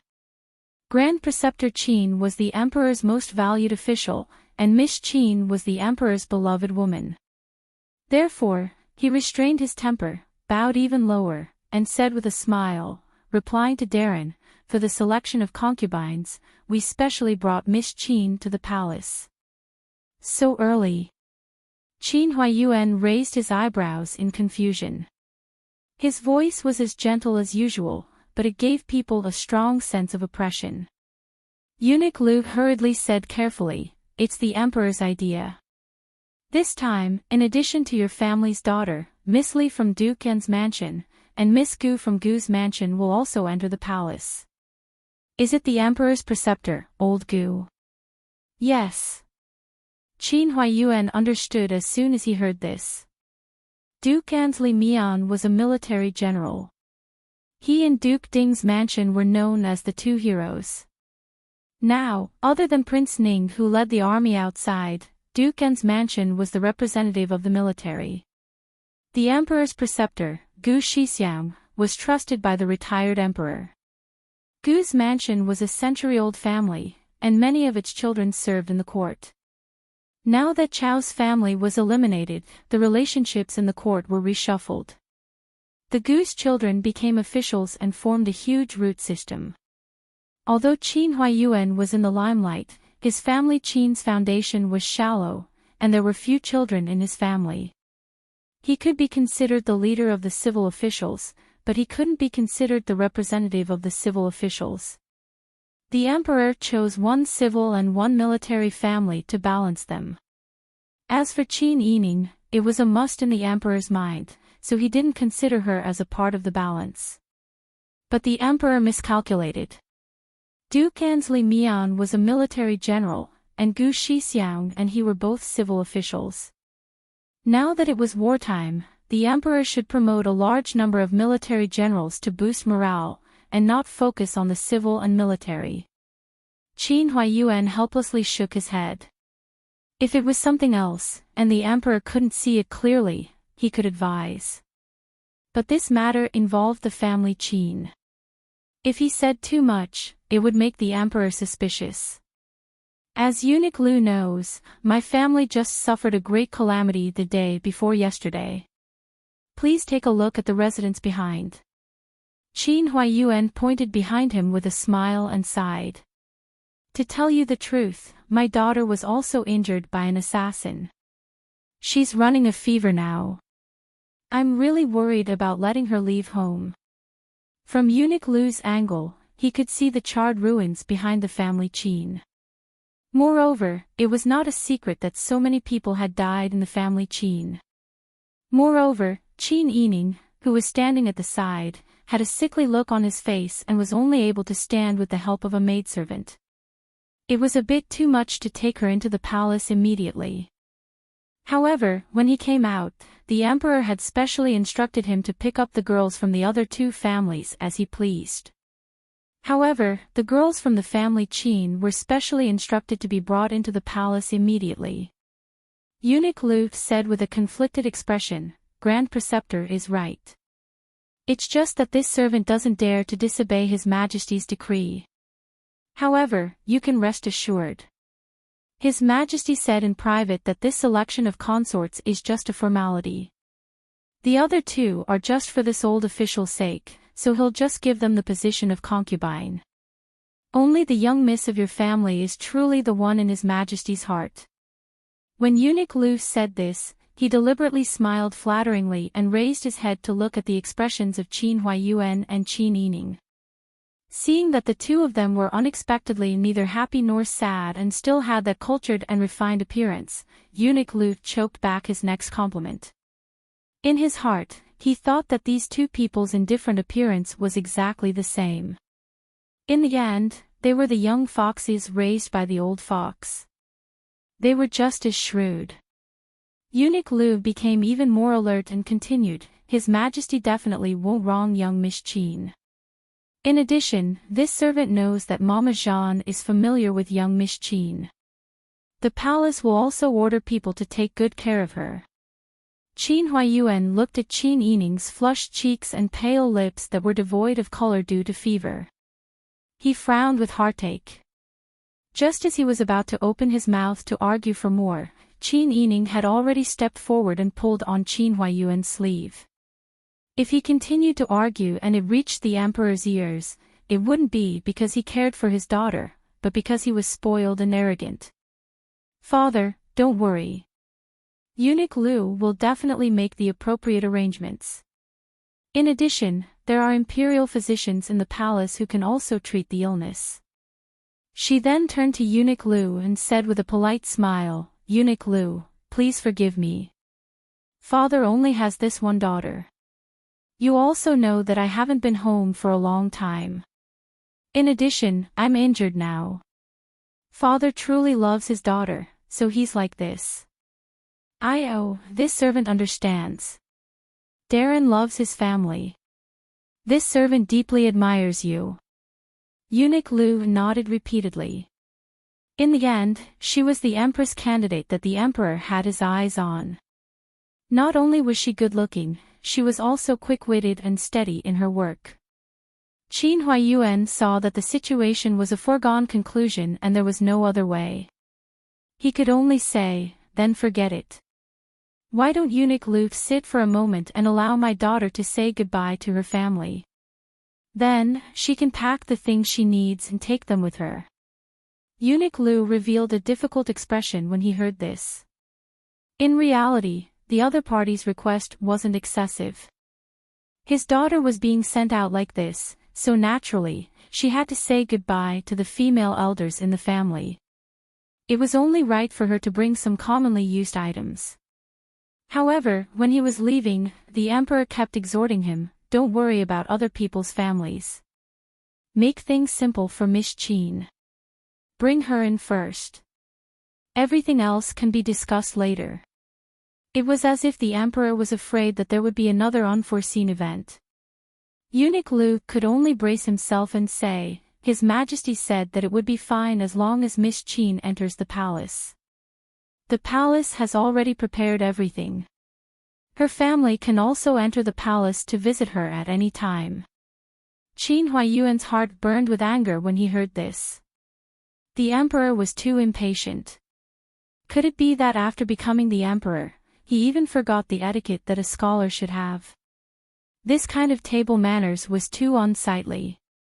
Qin Yining was afraid that his father would get angry and worsen the situation, so he only smiled and said, His Majesty is right. Then I will be impolite. I will go in with Eunuch Lu. There will be 2 personal servant girls. His Majesty's meaning is that although the servant girls in the Fu are good, they don't understand the rules of the palace. Once you enter the palace, His Majesty will naturally arrange for the best palace maids for Miss to order about. This meant that she wasn't allowed to bring the people by her side.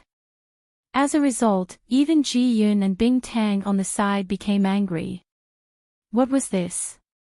She wasn't allowed to bid farewell to her grandmother and mother, she wasn't allowed to bring her luggage, and she wasn't even allowed to bring her personal servant girls. She wasn't even allowed to change her clothes, and she was going to enter the palace alone. What did they take her for? Qin Yining's heart also burned with anger when he heard this. His smile also faded a bit. His Majesty's orders. The people in the Fu indeed don't understand the rules. It's fine if you don't bring them, but I'm injured right now. I should be allowed to take the medicine for my injuries. Sweat appeared on Eunuch Lu's forehead. This was the future Empress Lord Qin was the future Emperor's father-in-law Forget it, forget it. As long as he could bring her back, why was there a need to be so serious about these details? He was only an eunuch. He still wanted to live in the future. Thinking of this, Eunuch Lu hurriedly smiled and said, "Miss, please hurry." Only then did Qin Yining's expression soften. He turned around and ordered Ji Yun and Bing Tang, "Go and bring my medicine and daily necessities over." "Oh, that's right. Bring my books over as well. I'm afraid that living in the palace will be boring." "Yes." "Then what about Mrs. Clothes? I don't think there's enough time to tidy them up." "You can just send them to me later." Qin Yining turned around and asked Eunuch Lu with a smile, "When you send things over later, Eunuch Lu must be accommodating."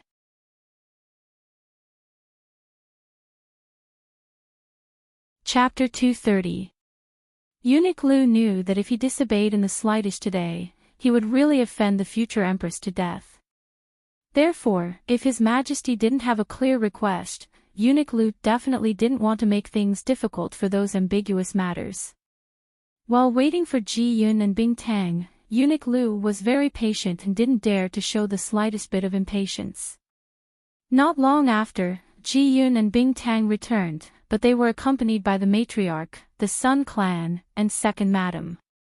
Qin Huayuan met Qin Yining as soon as he returned to the Fu. His family members still didn't know the news outside.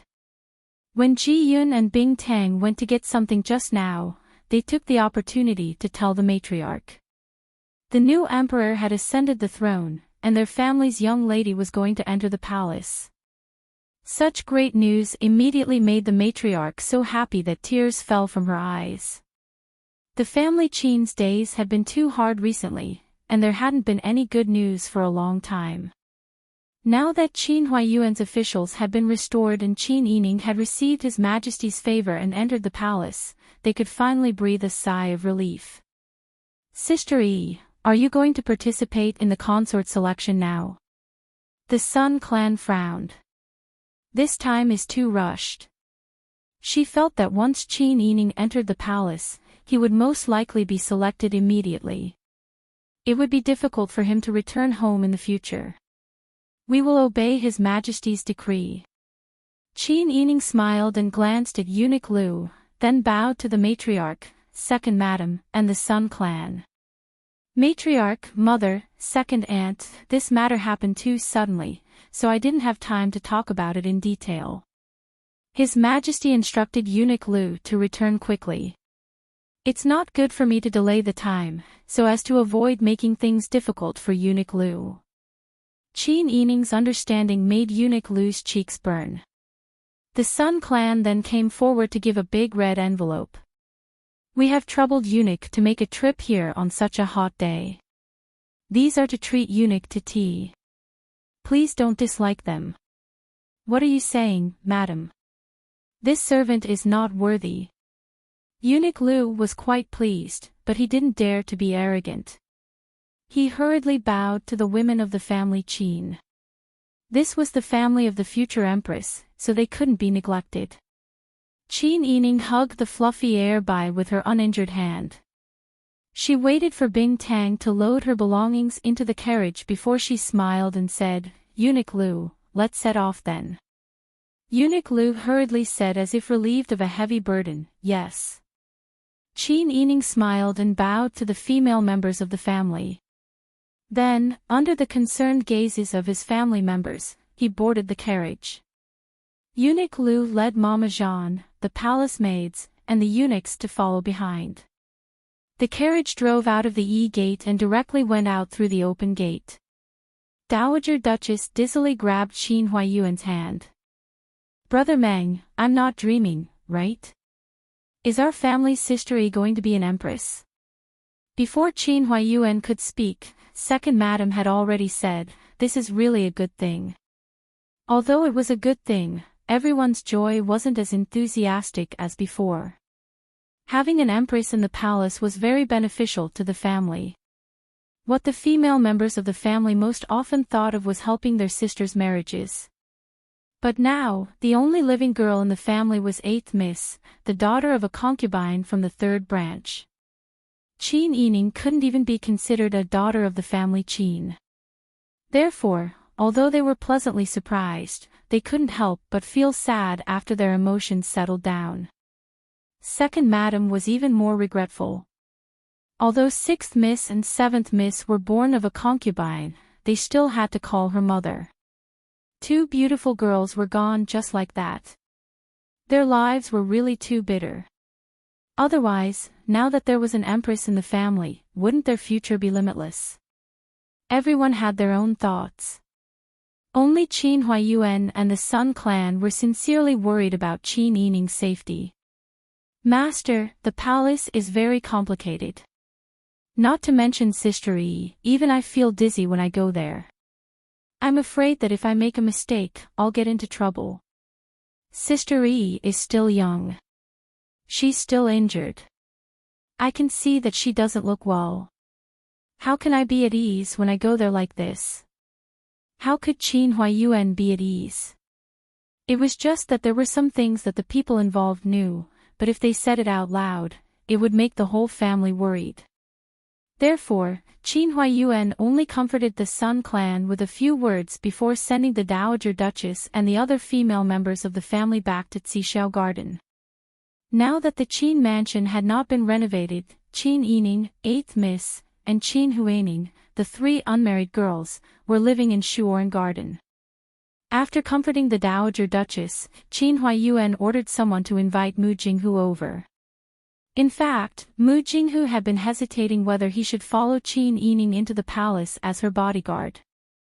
However, the other party actually didn't allow Qin Yining to bring anyone.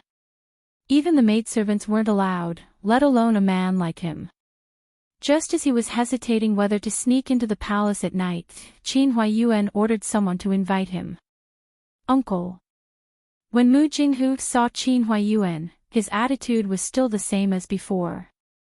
He didn't become more respectful just because Qin Huayuan had been reinstated as an official. He greeted him intimately and politely as usual and bowed as a junior greeting an elder. Through this period of observation, Qin Huayuan discovered that Mu Jinghu wasn't a person with complicated thoughts. In the past, he had wondered why Mu Jinghu was so close to him.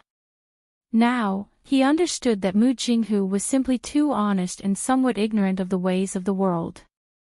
Presumably, he had a good relationship with Pang Zhishi, which was why Mu Jinghu respected him as Pang Zhishi's father-in-law.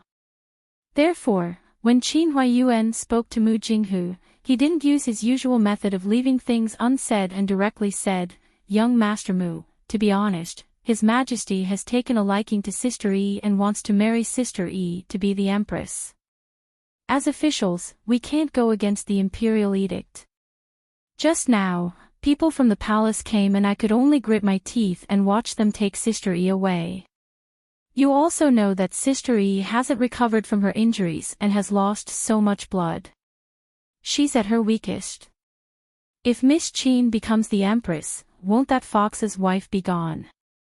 Mu Jinghu was anxious and his eyes were wide open. Qin Huaiyuan was stunned by the way he spoke. I don't have any other choice now. It's easy to leave the capital but difficult to enter. My identity is sensitive and now that I've been reinstated, I don't know how many eyes are watching me.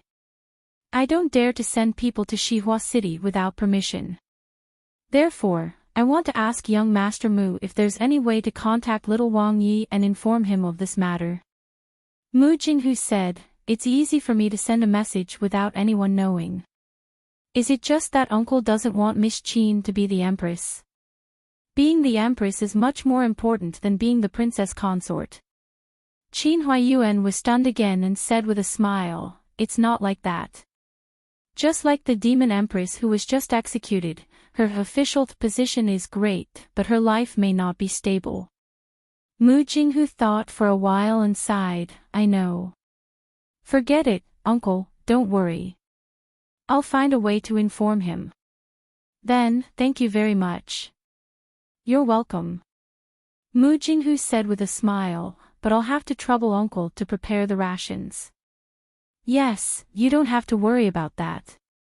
I'll make the necessary preparations. Qin Huaiyuan also understood Mu Jinghu's stingy and thrifty character. He couldn't help but smile and felt that it was good that he was being true to himself. Qin Yining didn't know that Qin Huaiyuan's method of informing Pang Xiao was to send Mu Jinghu to inform him. At this time, she had already arrived at the palace and was directly in front of the Jade Palace.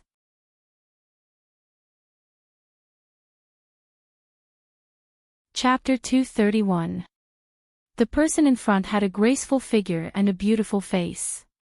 She wore a light pink cross-necked gauze jacket and a goose-yellow horse-faced skirt. Her long hair was tied up in a bun with gold and jade inlaid in the middle.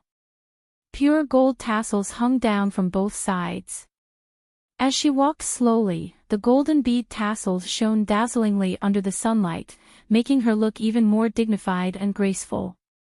Qin Yining had met this person once before when he followed the demon empress to Mount Changchun. She was the youngest daughter of the Duke of An, Li Yanyan. The person in the back had a delicate figure. When she walked, she looked like a willow branch swaying in the wind. She had pink cheeks and a delicate expression. When she looked at people, her beautiful eyes revealed a bit of shyness. She looked like a cute little kitten, making people want to protect her tenderly. In addition, she wore a simple magenta robe, which made her slender neck look even whiter. Her long black hair was glossy. Even the white jade ornament on her head was overshadowed by her porcelain white skin. Qin Yining had never seen her before, but he couldn't help but secretly praise her. She was indeed a beauty born from the waters of Jiangnan. Compared to her, Qin Yining felt that she was like a rough man. However, Qin Yining didn't know how Li Yanyan and Gu Chang felt when they saw her hair tied up in a bun and wearing ordinary clothes. Li Yanyan approached and bowed to Qin Yining. Little sister Qin, long time no see.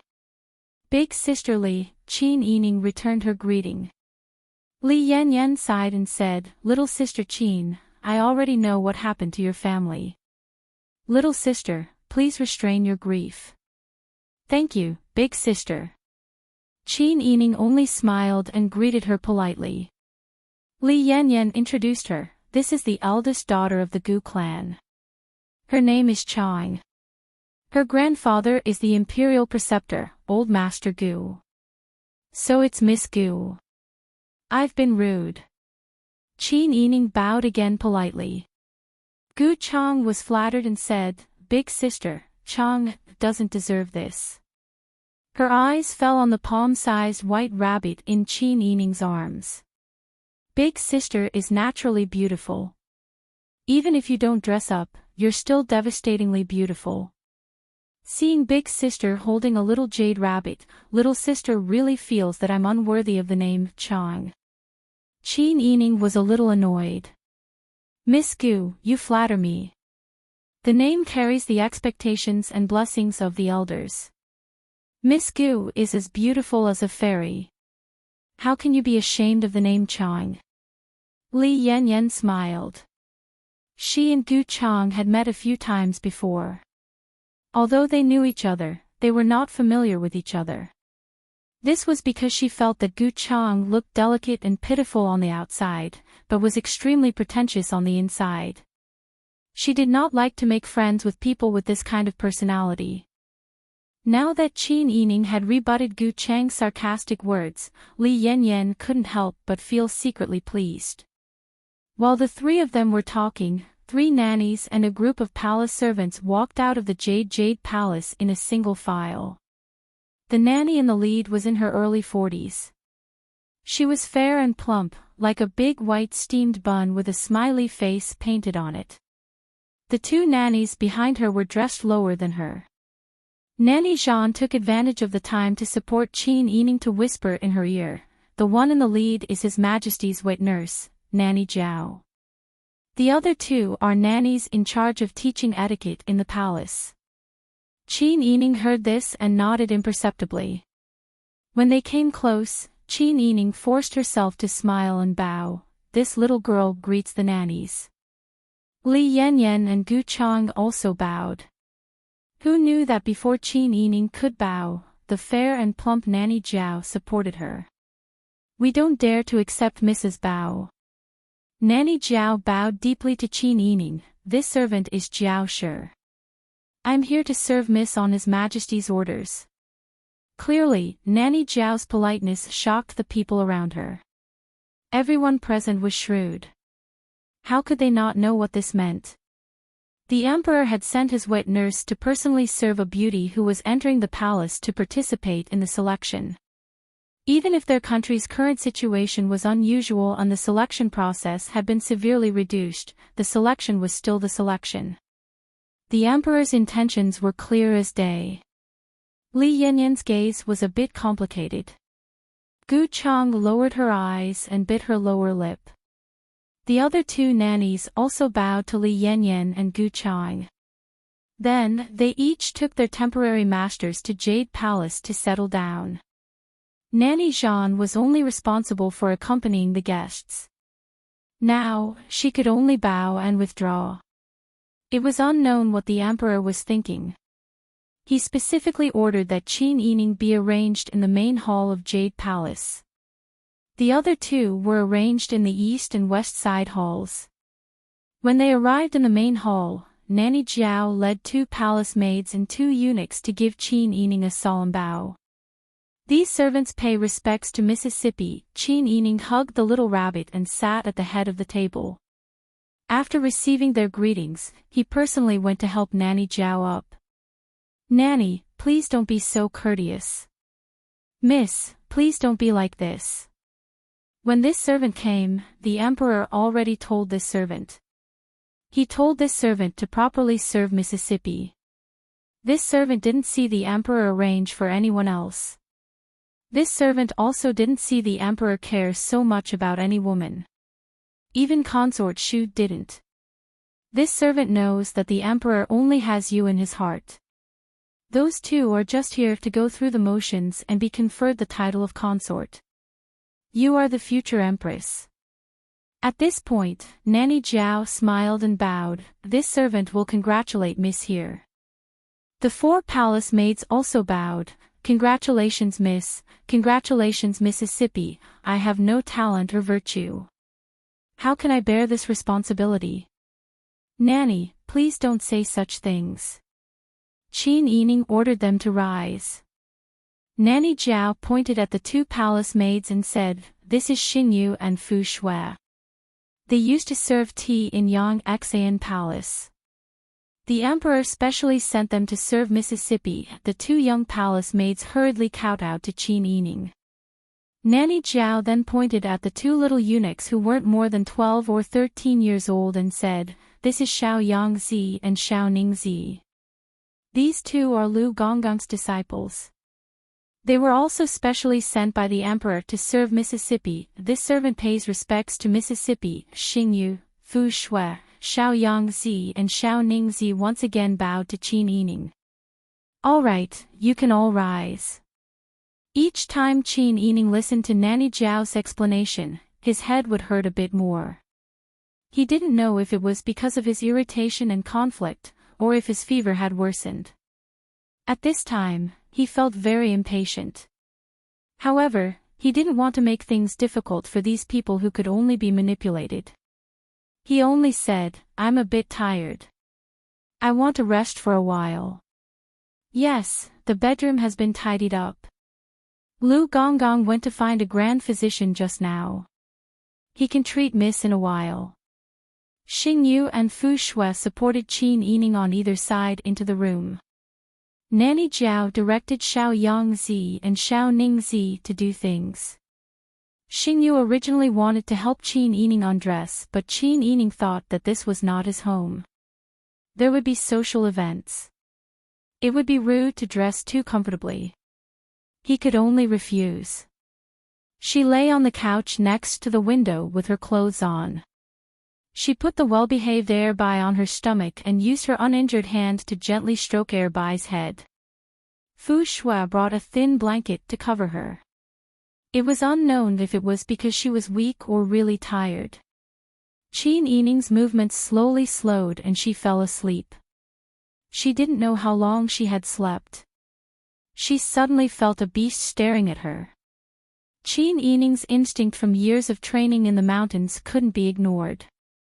She immediately woke up and opened her eyes. Unexpectedly, she saw a large face. Qin Yining was shocked and hurriedly pushed the man away. However, she didn't expect that she was right-handed and forgot that her right shoulder was injured. She pushed the man to the ground and the wound on her shoulder opened. She immediately hissed in pain. She was no longer sleepy and blood gradually seeped out of the light blue cloth on her shoulder. Lu Gonggong helped the emperor up. The guards behind him shouted loudly, "How dare you!"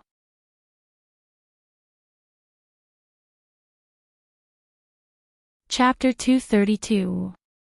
Little E, are you all right? Yu Qiyan sat beside Qin Yining and looked at her pale face with worry.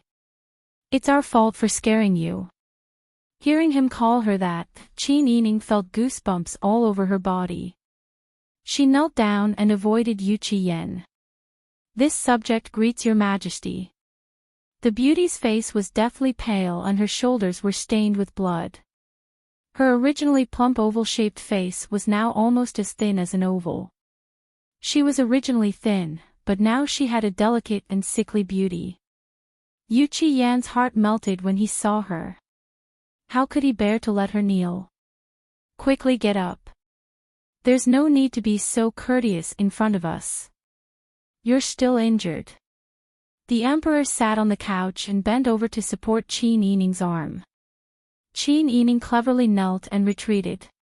She endured the pain in her shoulder and bowed. Etiquette cannot be discarded. "Long live your majesty."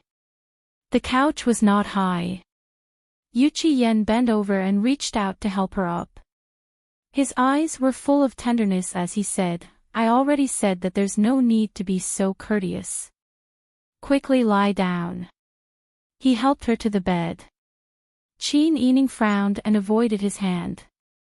She stopped and called out, "Airbai, come here." The snow-white ball squatting beside the couch kicked its short legs and twisted its little butt. It bounced to Qin Yining's feet and sat there, its two little claws grabbing the hem of her dress. "This is your pet."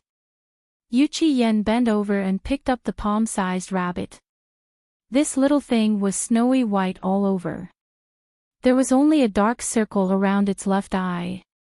Its two little ears were drooping, its cheeks were chubby, and its body was chubby. There was even a red plum blossom fringe around its neck. It was very cute. Like pet, like pet. "You're so exquisite, so is your little rabbit." He held Airbai with one hand and Qin Yining's left hand with the other. "Quickly lie down." Qin Yining waved her hand again and sat down beside the bed. She took Airbai from Yu Qiyan and placed it on the green brocade bed. Yu Qiyan was not angry. He just stood there with a smile and looked at her with a smile. It was as if he was admiring a piece of art that he had admired for a long time. Nurse Jiao, Xingyu, Fu Shui, and the servants quickly retreated to the outer hall. Young Miss Qin was indifferent, but the emperor still stuck to her. They couldn't bear to look.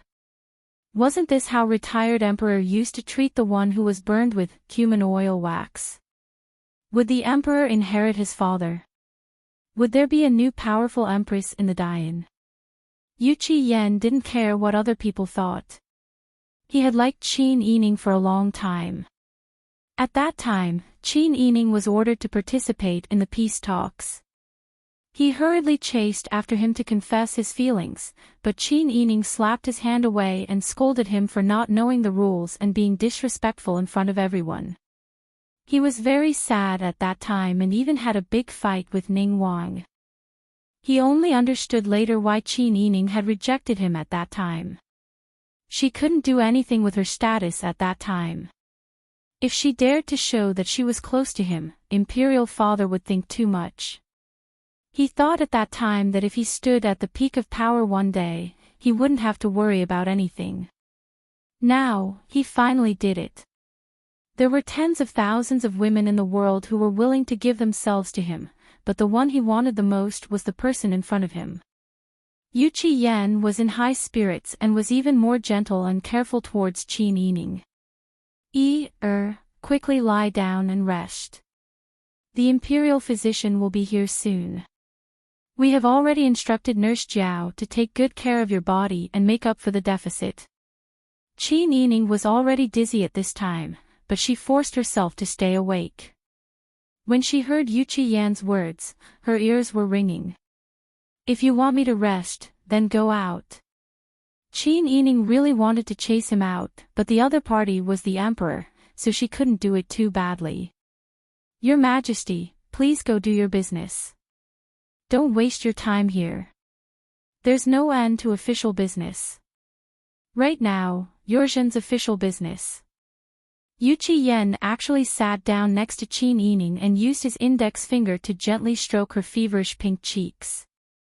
Look at you, don't be shy. Our days are still long. Yu Qiyan felt that her pink cheeks were definitely because she was shy. Qin Yining's mind buzzed and she almost fainted from anger. She couldn't take it anymore and pushed away Yu Qiyan's hand. Your Majesty, please conduct yourself with dignity. Yu Qiyan was stunned. When he saw Qin Yining's eyes that were even more moist from the fever, he was confused and aggrieved as he said, You're about to become our empress, why are you still? His Majesty is a scholar, not a bandit trying to force his wife back. I don't have any romantic feelings for His Majesty. I only admire you for your talent. Why do you force me to do something I don't want to do? Yu Qiyan was stunned. Qin Yining stood up and knelt in front of the bed. She solemnly said, Your Majesty, this subject's daughter respects your position and admires your talent, but this subject's daughter doesn't have any feelings towards you. Eunuch Liu, who had rushed back with 4 imperial physicians, heard this as soon as he entered the outer hall.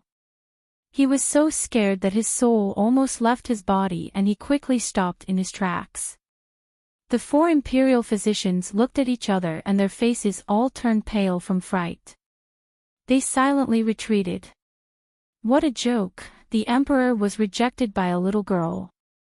If this scene was seen by people like them who shouldn't see it, they wouldn't want to live anymore. Yu Qiyan lowered his head to look at Qin Yining. His eyes were filled with emotions. It went from shock to understanding, and then from understanding to anger. He leaned over and grabbed Qin Yining's chin, forcing her to raise her head to look at him. He angrily roared, You don't like us? Then tell us, what kind of person do you like? You like someone with the surname Yun. Their faces were very close to each other. They were so close that Qin Yining could smell the ambergris on Yu Qiyan's body. She could see the 2 flames burning in his eyes.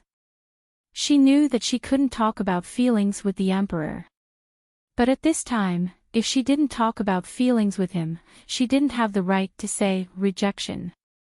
Because if she didn't talk about feelings between a man and a woman, her rejection would be going against the emperor's will. Your Majesty, no matter who I like, I don't have any feelings for you. Yu Qian angrily tightened his grip. His fingers pinched her smooth skin and he felt that it was very fragrant and soft. He wanted to swallow this person up. Yu Qian felt that he had been ignited. He didn't know if it was anger or lust, but he just wanted to grab this person who didn't know what was good for her and punish her. His mind was completely blank as he looked at her pale lips. His eyes gradually darkened as he fiercely kissed her. Qin Yining was scared out of her wits. She quickly turned her head to dodge and fell to the ground. Yu Qian's momentum didn't decrease as he threw himself at her. Although his lips didn't land on her lips, they brushed past her cheek and landed on her neck.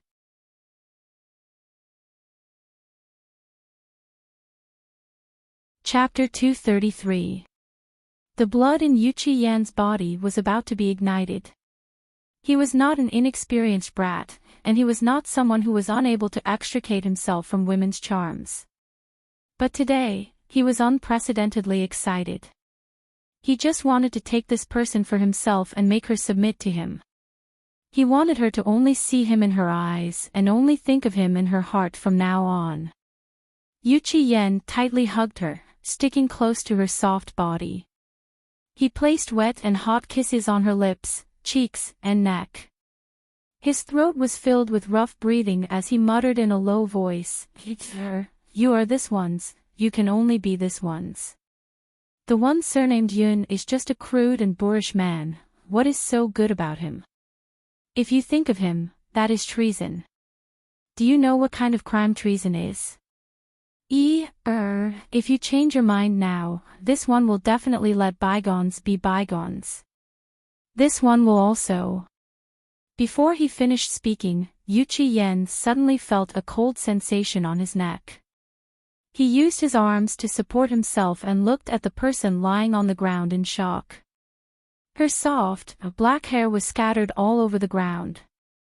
The silver hairpin she had used to tie up her hair was now tightly held in her hand. The sharp and cold end was pressed against his throat.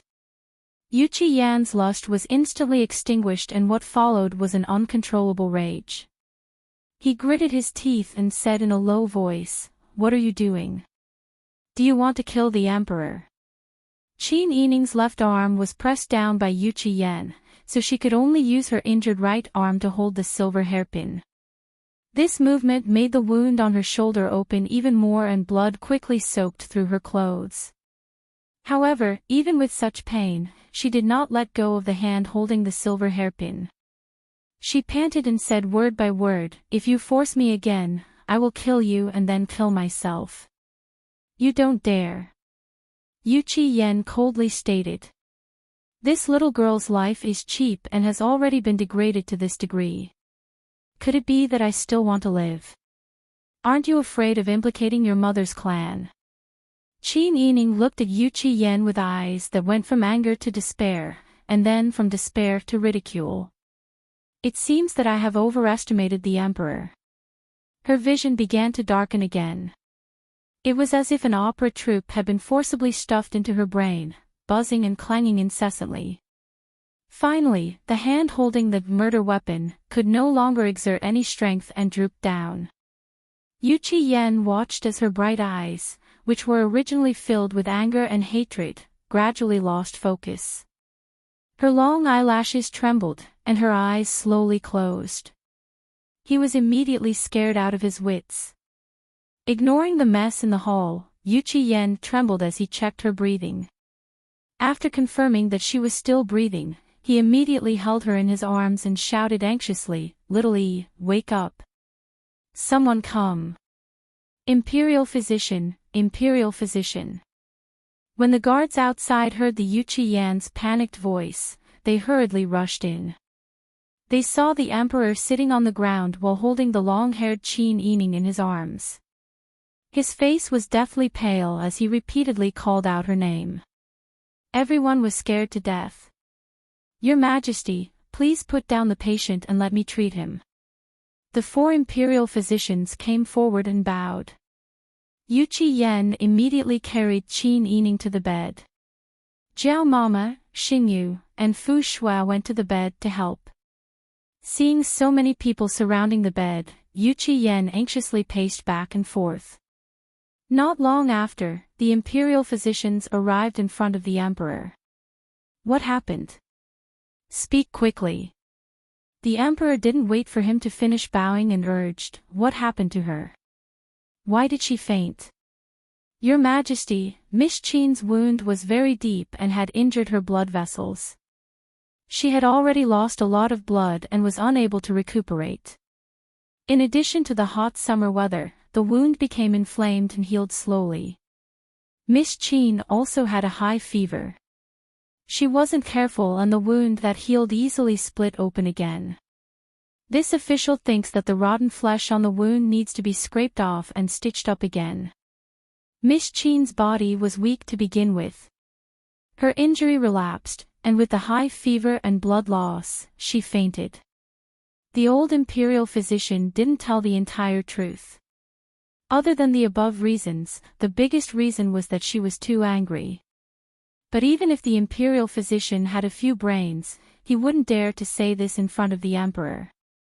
Yu Qiyan bit his lip and instantly felt his heart ache. If he hadn't acted rashly, how could her injury have flared up? How could she have lost blood?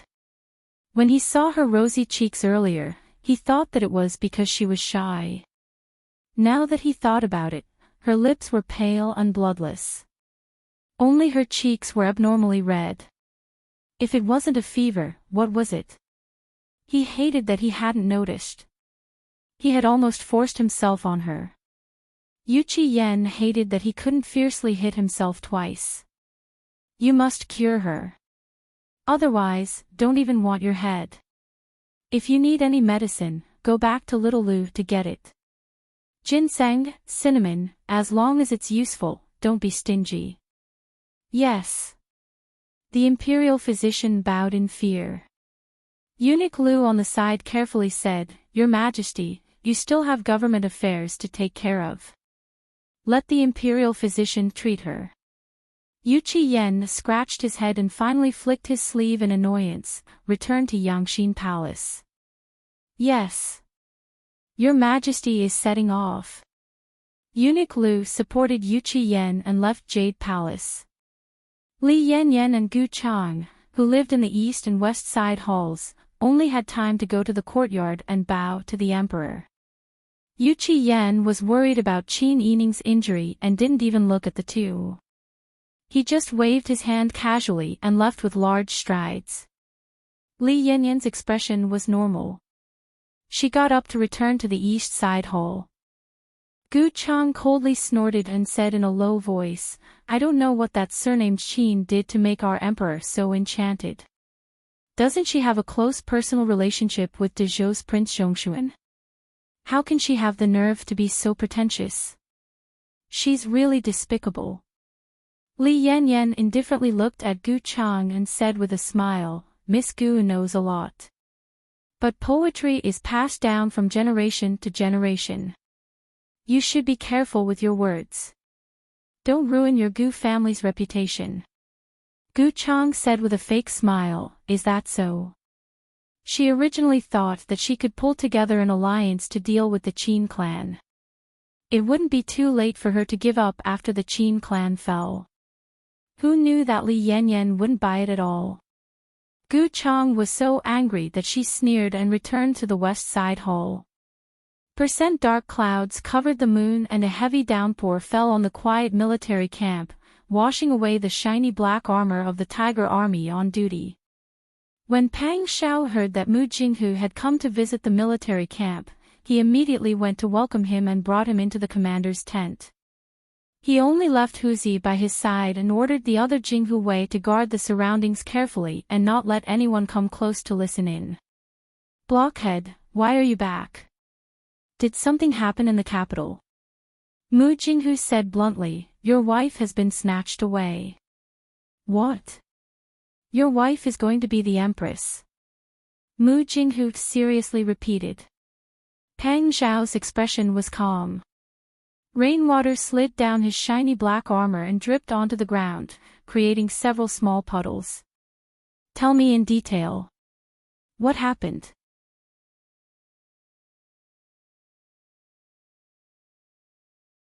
Chapter 234. Ha, say it again. Yuqi Qingyan wants Sister Yi to be his empress. Pang Zhao narrowed his eyes. Huzi took a few steps back vigilantly, afraid that he would be implicated. Mu Jinghu nodded fearlessly. Yes, it's not convenient for me to follow the imperial palace. It's easy to expose my whereabouts. Otherwise, I would want to follow and protect her. You don't know, but when the new emperor took over, he didn't even allow her to bring along her personal maidservants. At first, he didn't even allow her to bring a change of clothes. Your wife is injured, and he didn't even allow her to bring medicine. What do you think the new emperor is doing? He's clearly seizing the opportunity to isolate your wife and make her his wife. Huzi took a few more steps back. Young Master Mu, I beg you. Can you not add fuel to the fire? Pang Zhao sneered and squeezed out the words through his teeth. The Yuqi family has a long history. He's going to inherit his father's legacy. Mu Jinghu found a stool to sit on and poured himself some water to drink. Pang Zhao's knuckles turned white as he gripped the hilt of his sword, as if this was the only way to quell his anger. She was a weak woman and was even injured. How could she fight against the oppression of imperial power? If something really happened to her in the imperial palace, unfortunately, he was now the commander-in-chief of an army. Moreover, that old man Ning Wang still had some skills. They were locked in a fierce battle, and he couldn't leave the military camp without permission. Pang Zhao was really scratching his heart and liver at this moment. He wanted to protect his beloved woman, but he couldn't. Master, calm down. The most important thing now is to think of a solution. Huzi persuaded. Think of a solution. Mu Jinghu put down the bowl and said seriously, actually, I think that your wife is qualified to be the empress. Pang Zhao stared coldly at Mu Jinghu. Mu Jinghu didn't realize that his words were inappropriate. He used his fingers to analyze for Pang Zhao. Look, her family background isn't bad, her looks and talents aren't bad, and she's so smart. Her father is also a very good person. If you become his son-in-law, you'll definitely benefit a lot. Moreover, if she were to become the empress, she would be the mother of the nation. If she were to follow you, she would only be a consort. As the empress, no one will step on her head and bully her. But as your Wang Fei, when she comes to your Zhou country, she will have to share your joys and sorrows. Your current status is also awkward. Who knows how many people want to scheme against you? Naturally, she will be implicated. Therefore, I feel that from her point of view, there is nothing wrong with being the empress. Huzi silently covered his face and quietly retreated to a corner of the tent. As soon as he steadied himself, the square table in the middle of the tent was smashed by Pang Zhao's palm. The teapot and porcelain bowl fell to the ground and tea splashed all over Mu Jinghu's shoes. Sigh. What are you doing? It's a pity that such a good table and the teapot and porcelain bowl are worth at least 2 strings of money. You're too wasteful. Mu Jinghu painfully picked up the 2 halves of the teapot and tried to put it back together. The people patrolling outside the tent heard the commotion and came to inquire.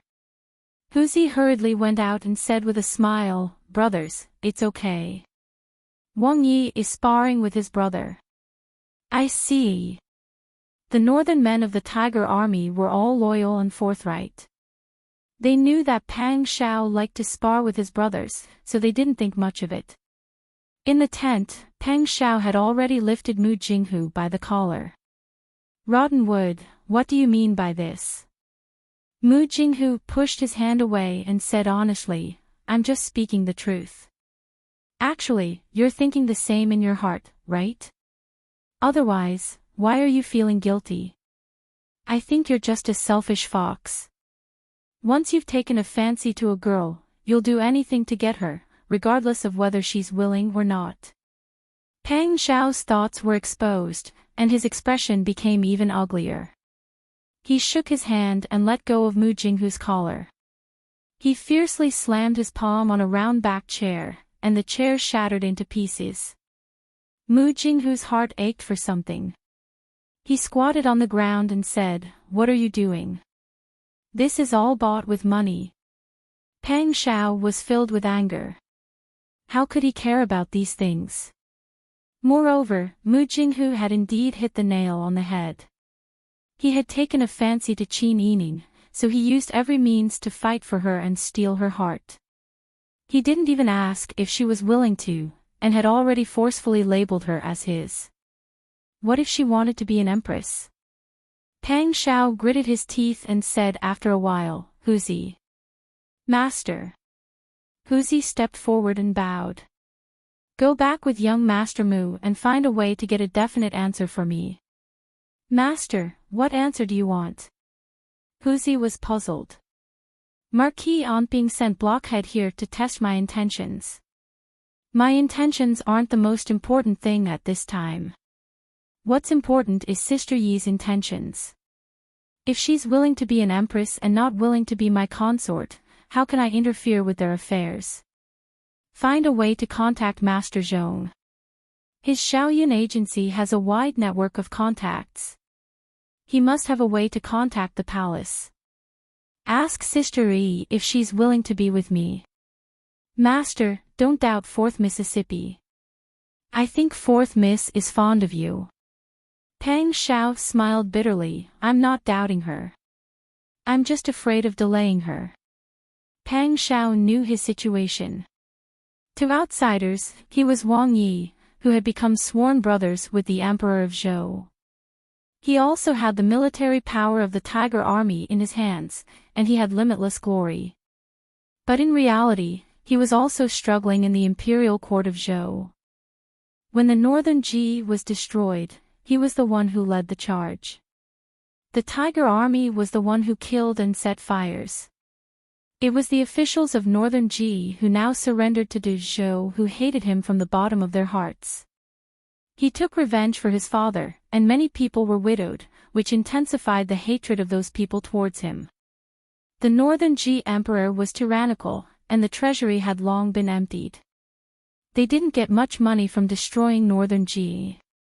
Back then, when the emperor led his brothers to conquer the world, he boasted that he would reward them. Now that the Zhou dynasty had been founded for 2 years and had a title, the reward money had not arrived yet. The brothers who had conquered the world together with him had complained a lot in secret.